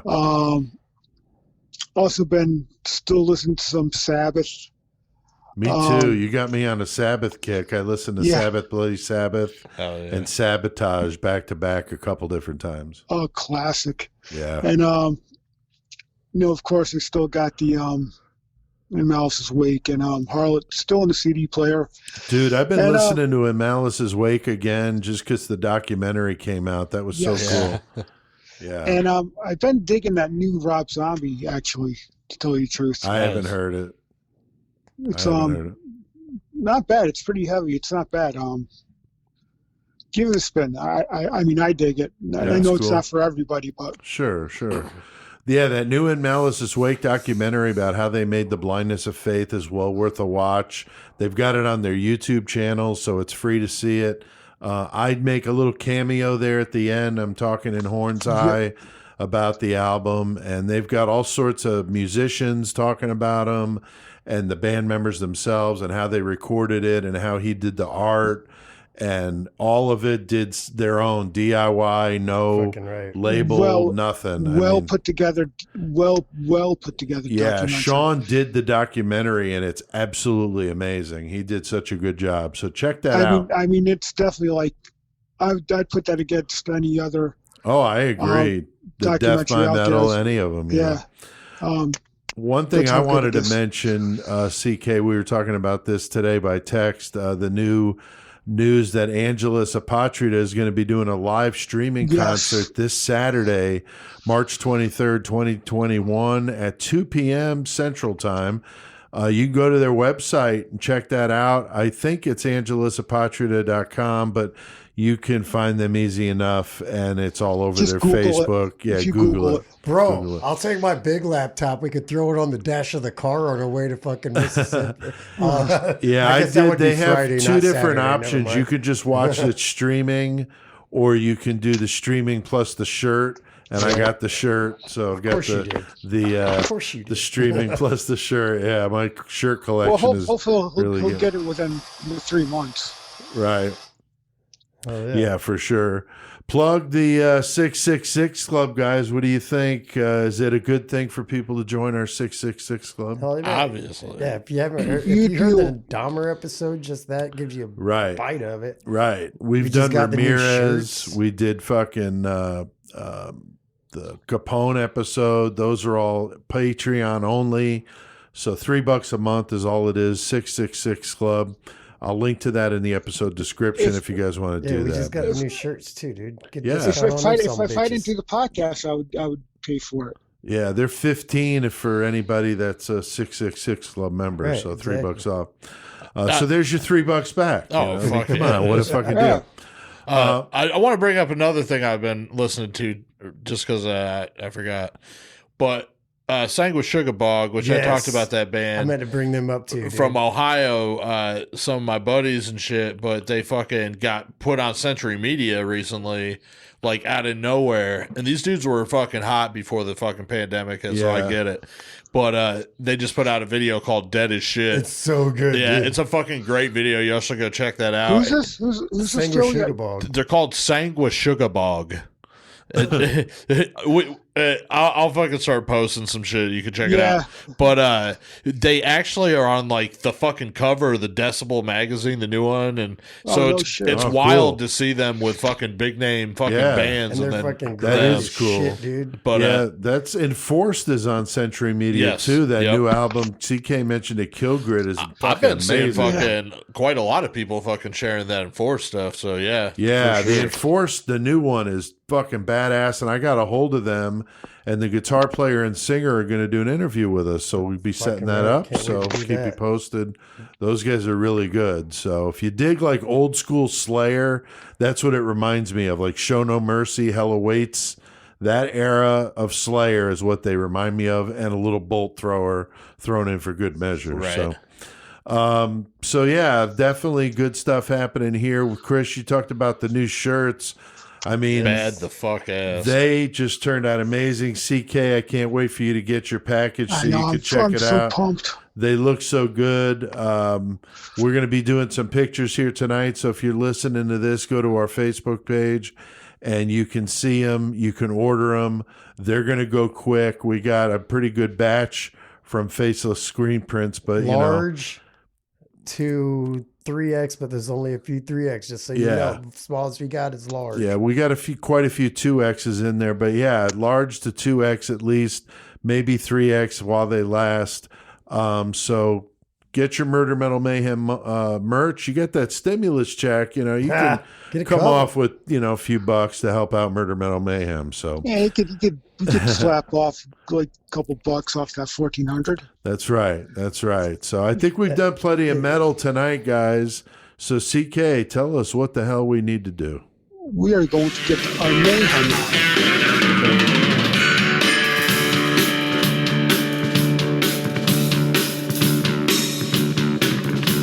My mama's got herself a big brown beaver and she shows him off to all her friends. One day you know that beaver tried to leave her, so she gave him up with cyclone fence. Along came Lou with the old baboons and recognized that smell. It smells like 7-Eleven. That beaver ain't got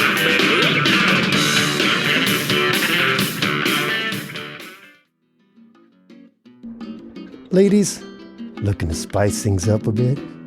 Give us a call at Ramirez Escort Service, where no hole is sacred. Our escorts might have rotten teeth, but don't let that scare you away. Enjoy a Latino love connection tonight. It's almost springtime, and that means love is in the air. Let one of our escorts tear your eyes out while you say you love Satan!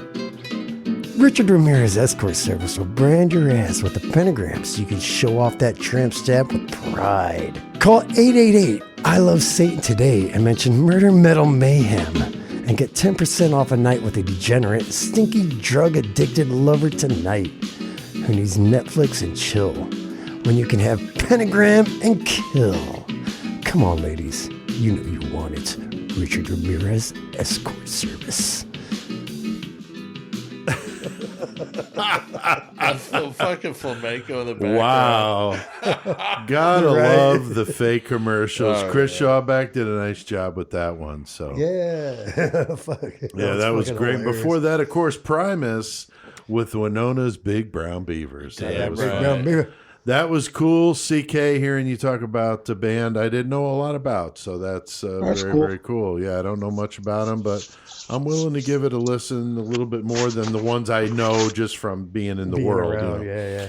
Yeah. Mayhem stories. Anybody have a mayhem story? They Not need to really a share? mayhem story, but the other fucking day, me and Shawback, we go fucking pick Michael up at his house. Yeah. And we're coming back. Oh, dude. Yeah. Holy shit.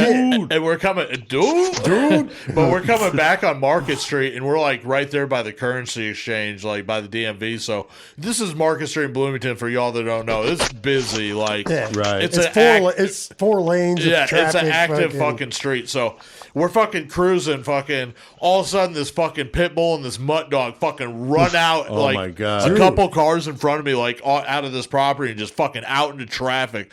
They fucking fly across the road and like the pit bull stops, the other dog fucking gets smoked by this fucking car. Oh, man. And we're sitting there like, Bounces what the head. fuck? And the fucking pit bull like jets back around, turns heel and fucking goes back towards the house, almost gets hit by me.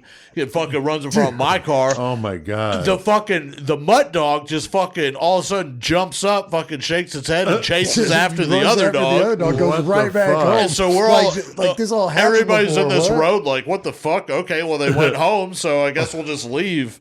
But no, that Dude, dog it was got fucking so smoked. fucking Oh, my crazy, God. dude. Like, That did this is just fucked fucking up. happen, man? Yeah. Like, what the hell? Well, I'll tell you. Go ahead. I got a Chris. little short one. I don't think Yeah, I ever go told you about when me and Craig went down to fucking Louisville, right? I don't think so. There's this one story about when we went down there. So we had just gotten into town and we went to his, I don't even remember why we went down there, man.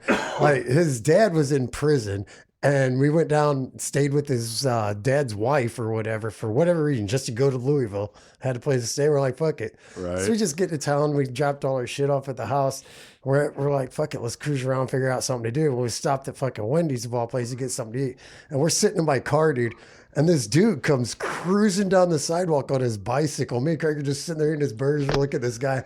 He looks at us, dude, and he hits the fucking garbage can while he's on his bike.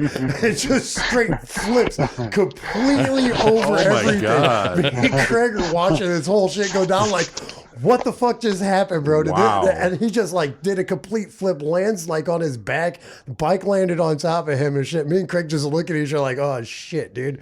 So we get out of the car. We're Jesus. like, hey, man, are you okay? He's like, yeah, but I thought I knew you guys, but you're not who I thought you were. You're driving the same kind of car and shit. He was driving the my Lincoln at God. the time and shit.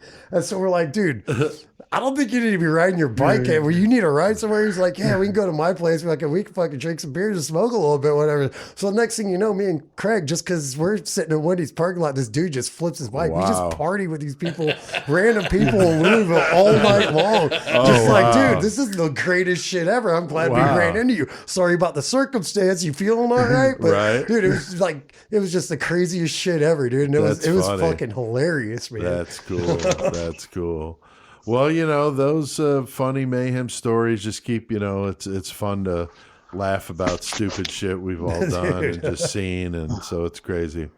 Now, we had a great post on Facebook from a listener, Roger Smith, who said, and I quote, "Murder Metal Mayhem, fun fact. I'm traveling back from Arizona to Minnesota with my mom. I put you guys on, and it's pretty much been on for the last 14 hours. God damn, how can you listen to us that long? I know. End quote. With your mom. God damn, And Roger. I commented and said that was mom abuse to do that. And then Roger answered, quote, "She was the one who said leave it on." Fuck yeah. Fuck yeah, Roger. Your mom's the shit And too. Roger's bro. mom. That's fucking awesome. So Oh, that's yeah. crazy. And I think if it was, I'm not mistaken, Roger later posted something about a smoke shop and Oh, you know what they he were did post playing about us. that we didn't talk about in the murder segment? DeFeo. Oh yeah. DeFeo died. yeah. Yeah, Yeah. Ronnie DeFeo, Amityville Horror Yeah. House. Yeah. Yeah, we definitely have a brutal rewind to talk about Definitely for we that do. one. So, but yeah, I thought that was really cool. But yeah, I think he said he went to a smoke shop and they were playing. He got him to play it. Yeah. Oh yeah, Like because he sent me a picture of it and all the fucking all their vape or whatever the fuck they use, they were all named after serial killers and they had their own name. Oh, wow. I can All look it their up real vape quick if you flavors want and to talk. shit. Yeah, dude, like their vape flavors were fucking insane, dude. Huh. But yeah, he They- said they were playing it in the shop. shop. So. Yeah, their vape flavors were this. Dahmer, which they called the Cannibal, Bundy, the Lady Killer, Manson, they called Helter Skelter, Raider, the BTK, obviously, Angelo, the Angel of Death, Gacy, the Killer Clown, Ramirez, the Night Stalker, Zodiac, the Unknown, Warnez they called Lady Highway Killer, Ridgeway the Green River Killer, and Geen they called Leatherface. But that was the name of all their vape juices or whatever. Oh, wow. So he started talking to him and fucking. Oh, that's wow. how. And where was that at? I don't remember where he said it was at. He just said it was at some vape shop that he was Along at. the He way, just, yeah. He sent me a That's message really talking cool. about So, that. Roger going above and fucking beyond. Fuck yeah, dude. Thanks, bro. New episode of Real quick, like, because you were saying, like, Roger's mom, you know what I'm saying, was fucking Yeah. all about the episode. My mom, like, she started showing interest and asked me stuff about the podcast. You know, she's, like, into horror and all that. So Right. she got me into Right. horror-type novels when I was a kid. Right. It's funny because, like, I don't know what the deal. Like, I linked her to the 666 Express because I was like, okay, listen to this. Which, if you go there, then, of course, that's the Buzzpress and you can see all the episodes. Right. But she was worried. She was like, I don't want to listen to the podcast because I don't want you to act different because you know I'm listening to it. Oh. And she, like, because she came out, remember she came out to that show where she Yeah, goes out yeah. there in Pontiac? She came, like, her and my dad came out to a Goremonger show one time. And it, like, I kind of dumbed it down a little bit. yeah. You know what I'm saying? You 'Cause have to, dude. But they didn't want me to. You know what I'm saying? They're Right, like, right. I want to see you as right, you. and yeah. so I get that. So I've always wondered now if my mom's been listening to the podcast or not, Right. but not letting me know because she doesn't want me not to act the same. Right, So, right. Just something weird, you know. I wondered if she heard the 666 Express and it flipped She out. probably did. She probably listened to it, I'm sure. That's cool. That's Yeah. cool. Well, I did a new Voice of Dread podcast that came out this week with Rick Fisher, Mr. Sick Rick himself, Hell doing yeah. the mask thing. And we talk about it. And so I've got a little 9-minute clip of that I want to share with you guys so you can check out what I was doing with Rick Fisher. Oh, cool. Very, very cool. Yeah, I really love all the stuff. I mean, as you know, I've got 6 of them here, but the first one I got, which is the special one, was the Venom black metal mask. But what sold me was when I saw you had a special inverted cross stand. I'm like, yes. I mean, if you're going to buy a Venom black metal mask, how do you not buy the inverted cross stand? So that sold me. I was like, dude, that's so cool. And ever since then, I've got all the rest of them I have are the serial killer ones, but I've got the Bundy, the Pogo, the Albert Fish. But what I like, and I've got the Geen and the H.H. Holmes, but what I like about the masks you do, Rick, is you'll do them in, you know, like the Fish one I've got is the gray version of it, which is cool with the whole Gray Man nickname of his, and you do my Geen one is a zombie version of it. So why don't you explain what that's all about? Well, I try to find some characteristic or some little bit of information from the history of the true crime subject that I can work into something unique. You know, Albert Fish was an obvious one with the Gray Man. I knew I was going to be painting them, some of them gray while I was sculpting it. It was just like, this is too perfect of a nickname. Oh yeah. Well, with the eyes are blue though. That's what's really cool about it, you know? Yeah. Somebody had airbrushed an old photograph and gave it blue eyes. And, I was like, oh yeah, I'm definitely going to go this direction for one of my schemes with him. And then pretty much everybody becomes a zombie at some point, you know, with these things. The zombie paint jobs are just too fun, and the end result just looks too cool not to offer all of them as zombies. And the people who are purchasing them, you know,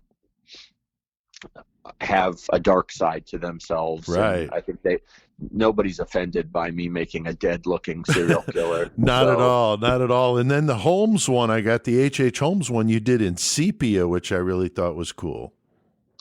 Yeah, well, it was, again, when I was sculpting, you know, all the images I had seen of him all had that kind of sepia tone vibe going on. And so I've never even painted him in color, just because it just seems like he's always, I mean, that's how you know him. Yeah. That's how you know him. Yeah. Right. I mean, they would look weird seeing it in color. That's an interesting point that in my mind, that's how I see him. That's how I see Fish too. That's why I really, really went with that gray one, which was just too cool. Yeah, I mean, the color fish turned out pretty good. I think because of the liver spots, they just, the liver spots on the color one just give it that little, you can barely see them. I mean, I bury them underneath a couple layers of flesh tones, but makes it more real. Yeah, but yeah, that one, people, so much so that, well, I don't know this is ever going to officially happen, but I have talked on a number of occasions with the fellas in Macabre. Oh, cool. About doing a couple of things with these serial killers for a live show. So we'll see if that comes to fruition. Oh, that'd be really, really cool. Now, speaking of that, the black metal mask you made for with Venom, do you get feedback? Like in that case, did you actually hear from Venom and they give you some feedback of what they thought about it? Yeah, usually whenever I'm doing a licensed image, there is like a point person that you go to that gives the yay or the nay, or gives you feedback about make this longer, make this shorter, make this more pronounced or whatever. So I learned in the course of doing this that Kronos actually drew that image.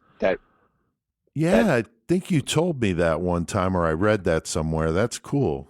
Yeah, so he was my point person, and he was very easy to work with, and he was real flattering during the process. He shared with me that that image has been used for a lot of things over the years, and he's like, I'm always a little reluctant when somebody says they want to turn it into a three-dimensional figure because it looks great printed, but when you start monkeying around with it and turning it into something three-dimensional, sometimes it doesn't translate. Yeah.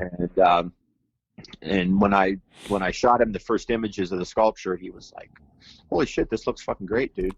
And so I was, so that gave me that made me feel good. Yeah. And, so yeah, they were really cool about the project, and they were easy to work with. And then I went out to visit them at the Maryland Death Fest, where they headlined one of the nights. Oh, cool. And so we hung out at the hotel, and then we went up to the room, and I sized each of their heads are slightly different sized, obviously. So sure. I cut their eye holes for each one of them, so that it was, because the idea was for them when they play the song black metal in their encore to wear the masks. Oh, cool. And they did on a couple of occasions do that. The show I was at, they did not. It was a weird night, and I think there was somebody, at those big festivals, one band goes over by 5 minutes and then throws it all out of whack. Gets thrown off, and it was just and it was raining, and it was all fucked up, and it just didn't happen. It was a little bit of a bummer because I was hoping to get some good pictures of that. But I do have some images of them. Oh wow! They wore them at a show in Columbia, and the fans like bum rushed the stage after the show and stole some of their equipment, stole some of their road cases. Oh, and shit. The masks were in the road cases, so I had to make them more. But I guess that's the risk you play. In some countries, it just isn't as safe to do shows. Right. But they were cool to work with, and I tell you, after the show, like I had all access. Like, they usually hook you up whenever you do a project for, one of these guys, and you go to the show. Right. And so I'm sitting in the trailer, and after the show, Kronos is just sitting there kind of chilling by himself, smoking a cigarette. It's just like, I'm just sitting in a trailer. Yeah, with Venom, yeah. And the guys, they were like, this beer that they provided for us, we don't really like it. You just drink all the beer. We're gonna go get some of our own at the local store around the corner. And I was like, so I get a bunch of free beer. I get to sit in an air-conditioned trailer, take breaks during the day if you want to just chill. Right. And and drink some free beer and just hang out with the guys in Venom. That is so cool. That is Yeah. really cool. Now, our listeners might not realize it, Rick, but you and I in our former lives were both metal musicians. I used to play bass and sing in the thrash metal band Low 12 from here in Illinois, and you also played, and why don't you let us know a little bit about that? Yeah. That band was called, I've been in a couple bands, but the metal band I was in was called Ripped, RIPPED. And we did a couple of. That was really cool, man. Oh, yeah. Rick Fisher, Sick Rick Mask. We got Definitely- six we got- of them Yeah, I in was here. gonna say we got. Yeah, so we love Yeah. his work, and the Voice of Dread, if you want to check that out with Rick and I, it's called Masks of the Macabre. It is at voiceofdread.com. Dude, that fucking was it the Albert Fish that looked like he'd been fucking beat up? He had the pins through Yeah. Dude, that thing was so fucking That is awesome. wicked. Yeah. Yeah, it was really sweet. All right, well, guys, we got a new Killer Cage match tonight to get to. Got to fucking craziness this week, man. It's pretty weird. We got some listeners, though, Chris, that we want once to again, thank. we have our friend Rebecca Boomsock, Roger Smith and his mom. Hell Yeah, yeah, hell fucking yeah. cranking it up on the road. And Cody Durst, what's Cody up, yo? Durst. All right, well, we've got a good one in store for him tonight, Joey. We got an interesting matchup. Yeah, BTK, Dennis Rader versus Richard Ramirez. Right. Hail I'll Satan. meet you in Disneyland. They'll be fighting with what, CK? A glass Coca-Cola bottle with a shake weight, and the variable is Joe Ball's one-arm wife, Buddy Ball. So good. I thought Joey would dig that. Yes. my So God. we've got BTK going up against Ramirez. They're going to be fighting with a glass Coca-Cola bottle and a shake weight, which could fuck somebody up. Oh, yeah. I mean, so could the glass bottle, though, man. Oh, Shit. yeah, for sure. Oh, yeah. And you got Joe Ball's one-armed wife, Buddy Ball. So, God damn it. Chris, what are you thinking with this one, dude? Man, I feel like Buddy, she's a tough bitch. She got her arm ripped Well, yeah. off out the window By a in a truck. car accident. She's still bouncing around, like hanging out with Joe, like doing all kinds of devious, hardcore shit. I kind of feel like she ain't taking no shit from these dudes. You guys don't know what you're doing. Like Joe has she's figured it out with Joe, and she's gonna get a hold of that Coke bottle. She's gonna break that motherfucker off with that one arm she has, and then she's gonna gut both of them with it. Is what I feel like is gonna happen. Wow. Well, I mean, shit, if she could survive Joe Ball, Right. she's got to be a pretty badass That's what I bitch. was saying. She's a bad bitch. Now, Joey, what do you think, dude? I'm going to go a different way with this one. I think Richard Ramirez and Dennis Rader are definitely down to fight each other because they just have hatred for everything. Right. But I got Right. that. first off, they're going to look over the corner and see something with a vagina over there. So they're both going to go over there and just fucking pummel and rape and beat the fuck out of Buddy Ball until That's she's what's she's a pulp. They're fucking using that shake weight in her asshole nonstop. So after Damn. that's over, fucking That's what they do. I mean, Oh, yeah. That's what they do. BTK is going to be so fucking upset that he didn't save Buddy Ball's stockings to use to strangle fucking Ramirez that he's going to be lost with what to do. And Ramirez is going to take that Coca-Cola bottle. He's going to fucking break it, turn it into a fucking urban knife and fucking Yeah. just slice BTK up, cut his fucking eyes out and consume them because Wow. he wants to know what BTK has seen so he can have that in him. Oh, wow. God damn. Ramirez wins this. Damn. I love it. I love it. I mean, physically, Ramirez and Raider, what do you guys think? I mean, Raider might be a little tough, Raider. more stout. yeah, because Ramirez is a pretty skinny dude, but street savvy. Yeah, And and we'll say Raider like in his prime when he was killing like the Otero family and stuff. Yeah. because later on, whenever He he, got came slower. back, he even said, "Oh, I'm a little too old for this." I yeah, think he but- did. He did. CK, anything you want to add to this craziness? Not after what Joey just said. Like, how do you follow that up, bro? I don't know though. Chris is going out on a limb with Buddy Ball, just going like ape shit on these guys, and I could see it because she is fucking tough, man. Right, I that's mean, what I'm saying. goddamn, Yeah. she's a But I Badass like bitch. Joe's story better. Yeah, though. Joey's story was good. That was good. Or was she very jacks them to death. God All right, damn. a quick writing update. I finished, wrapping up, I should say, the last story for Creation of Chaos, Volume 3. And Brian, usual, is working on the cover. Oh, yeah. I've received some really great blurbs for the back of the book from people like Jeff Gaither, Amanda Howard, Tony Campagna, Sean Ferrugia of In Malice's Wake. Brad Tucker did one for me. I saw the one from Brad. Yeah. Yeah, so I really appreciate those. And of course, when you look at the back of the book and you read those, that might entice you to want to pick it up. So that's really cool. Now, Joey, I sent you the latest, which is the one I finished, the novella, the final copy. the fucking 11,000 word fucking A Dreadful Life, which was the backstory For your first novel. from my novel, Enoch badass. Strange. First published novel, I guess. Yeah. But what did you think? Because CK's read it as well. Yeah, I thought it was really good. It told the story of a character that I already been through a whole book with and a whole story with, so that was cool because you get to see the backstory of how it came to be. But to be honest, it's way cooler because I've read Dreadful Lies. But even if I hadn't, you could read that story as a story. Totally. I told that to my dad. Yeah. I'm like, you could read this without having read the novel. It's definitely a standalone story. Yeah. But with the connections to, of course, the other story, it's way cooler that way. Yeah. Yeah. No, it was really good. It was written well.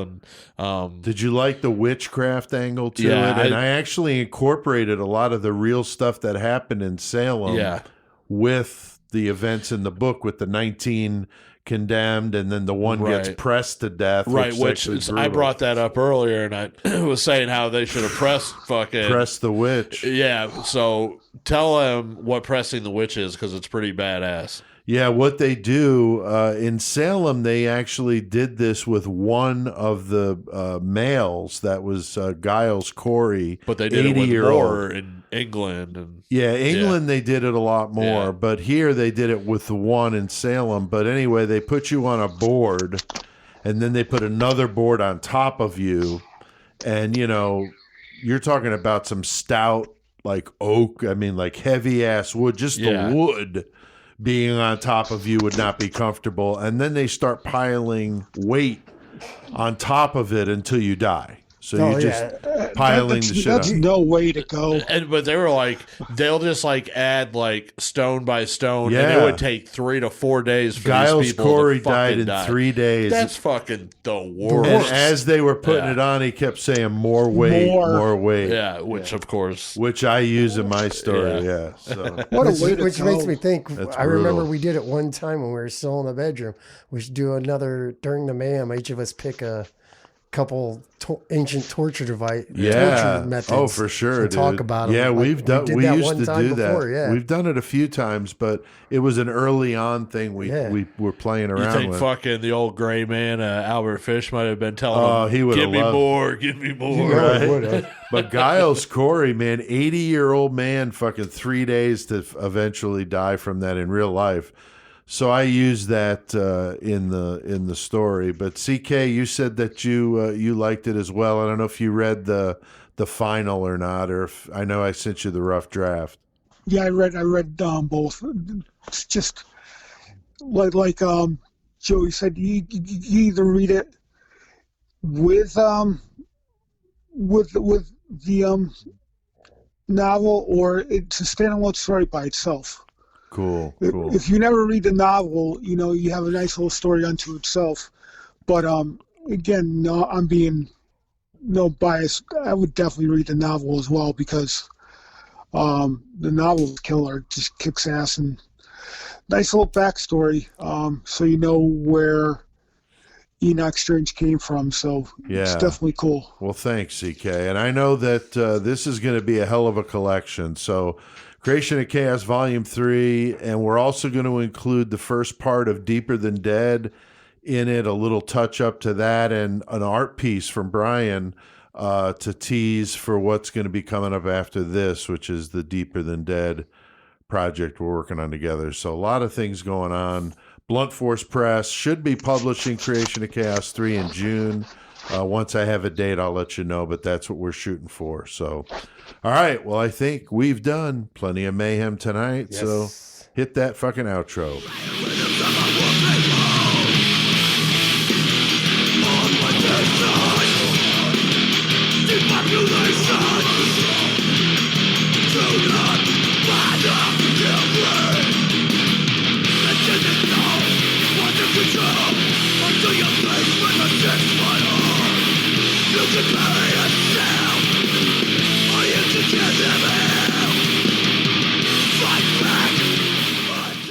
Hell yeah, man. Fuck yeah, man. Those guys are nasty. Enforced. And as I mentioned, the Kill Grid album's brand new. Just came out Friday, and it is wicked. It's on Century Media. Like I was saying, reminds me a little of some old Slayer. Doing an interview with those guys coming up, so you'll hear that in an upcoming episode. But go check them out in the meantime.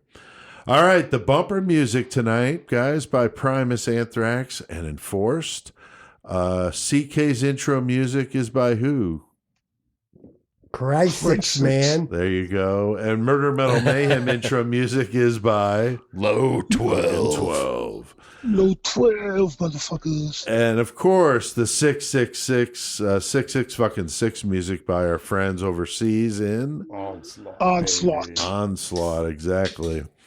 So go check out all these guys. You know, thanks for letting us use stuff, and that's just cool. Go check out spellboundeffectsandart.com. We keep talking about it, but Tony Campagna is an animal. Always got new stuff coming out, custom.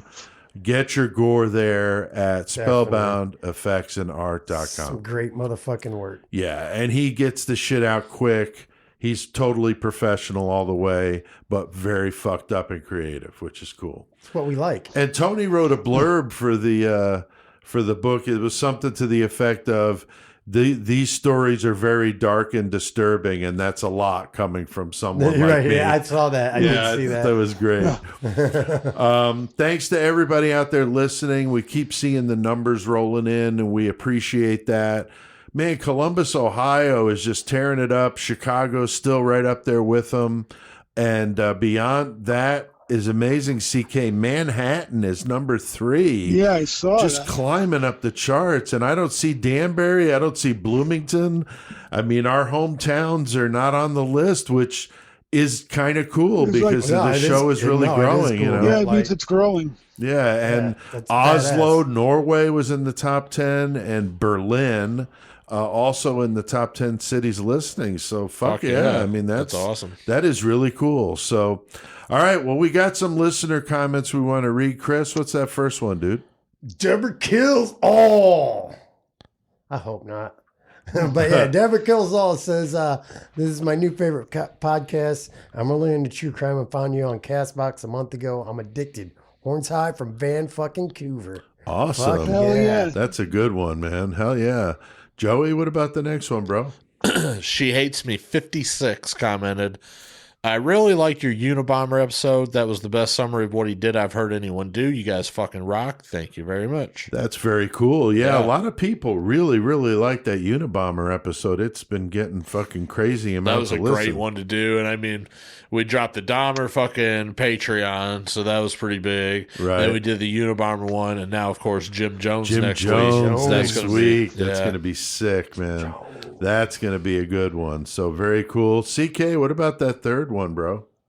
Prissy Bitch Slayer 666 said, I love the interview you did. I love the interview you did with Surgical Strike. I loved hearing about new metal, and you guys have so many great suggestions. I'm an old school metalhead from Florida, but living in Texas now. Horns up. Fuck yeah.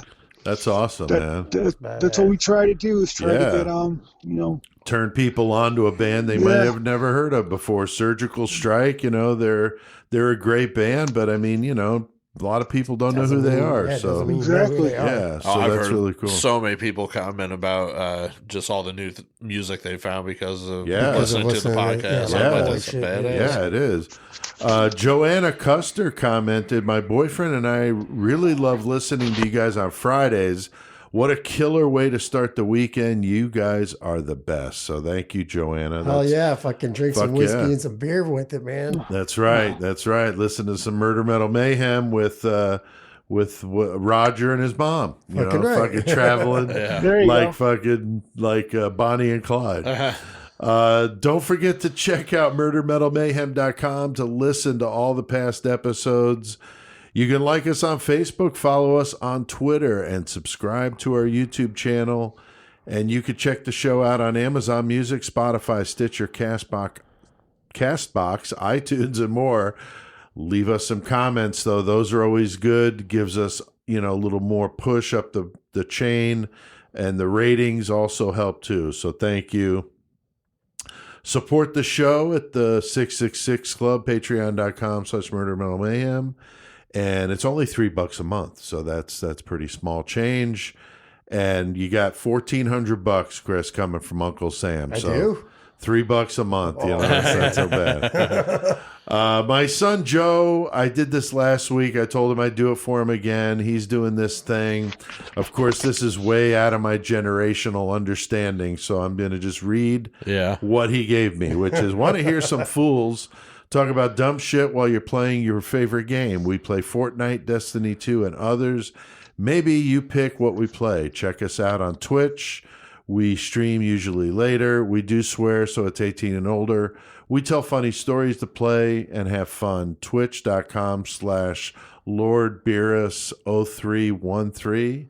And I'll link to that in the episode description. If that's your thing, I don't know a damn thing about it. Other than they're playing games I online have no with other clue people. what you just said. Yeah, I know. I told Joey, I'm like, just send it to me, man. I'll just read it because I don't know anything. You can go to PeteAltieri.com if you want to pick up one of my books. I got some new stuff coming pretty soon, so you want to go there. Check out the new podcast I'm doing, voiceofdread.com, if you dig horror. And this week, we're recording an episode with Brad Tucker again on grave bells. The whole thing story. about So grave cool. bells. Yeah, it's going to be sick.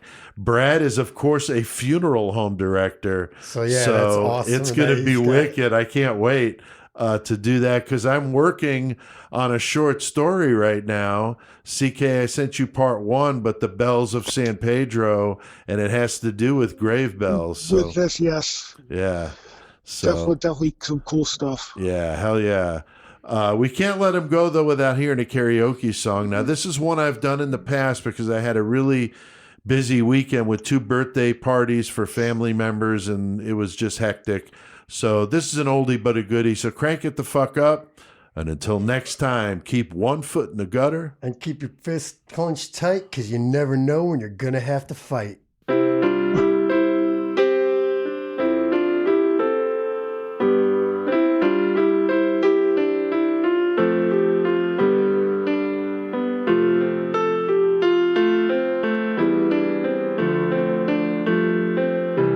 Sister Christian, oh, the time has come. And you know that you're the only one to say, okay. Where you going, what you looking for? You know those boys don't want to play no more with you. It's true.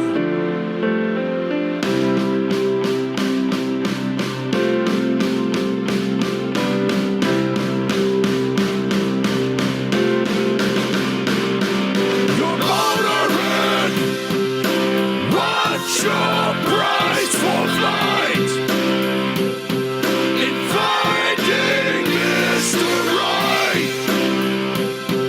You'll be alright tonight.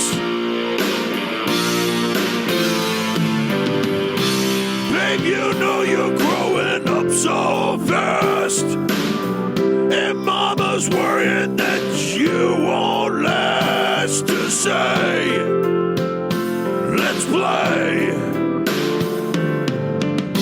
Sister Christian, there's so much in life.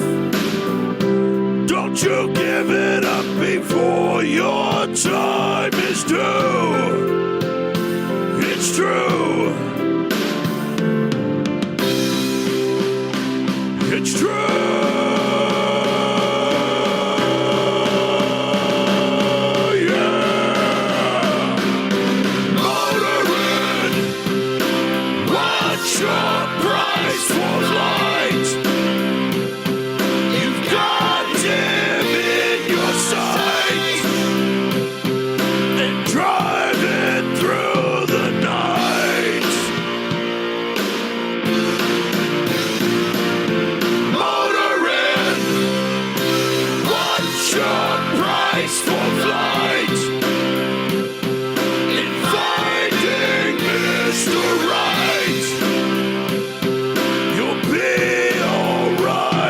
tonight. Fuck yeah.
Sister Christian, oh, the time has come, and you know that you're the only one to say, okay,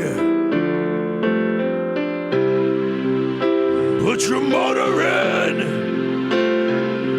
yeah, motoring. What the fuck is motoring anyway? I mean, is that like a code word for like using a fucking vibrator? I mean, that makes sense. Whatever. Fucking bitch. Mother, man.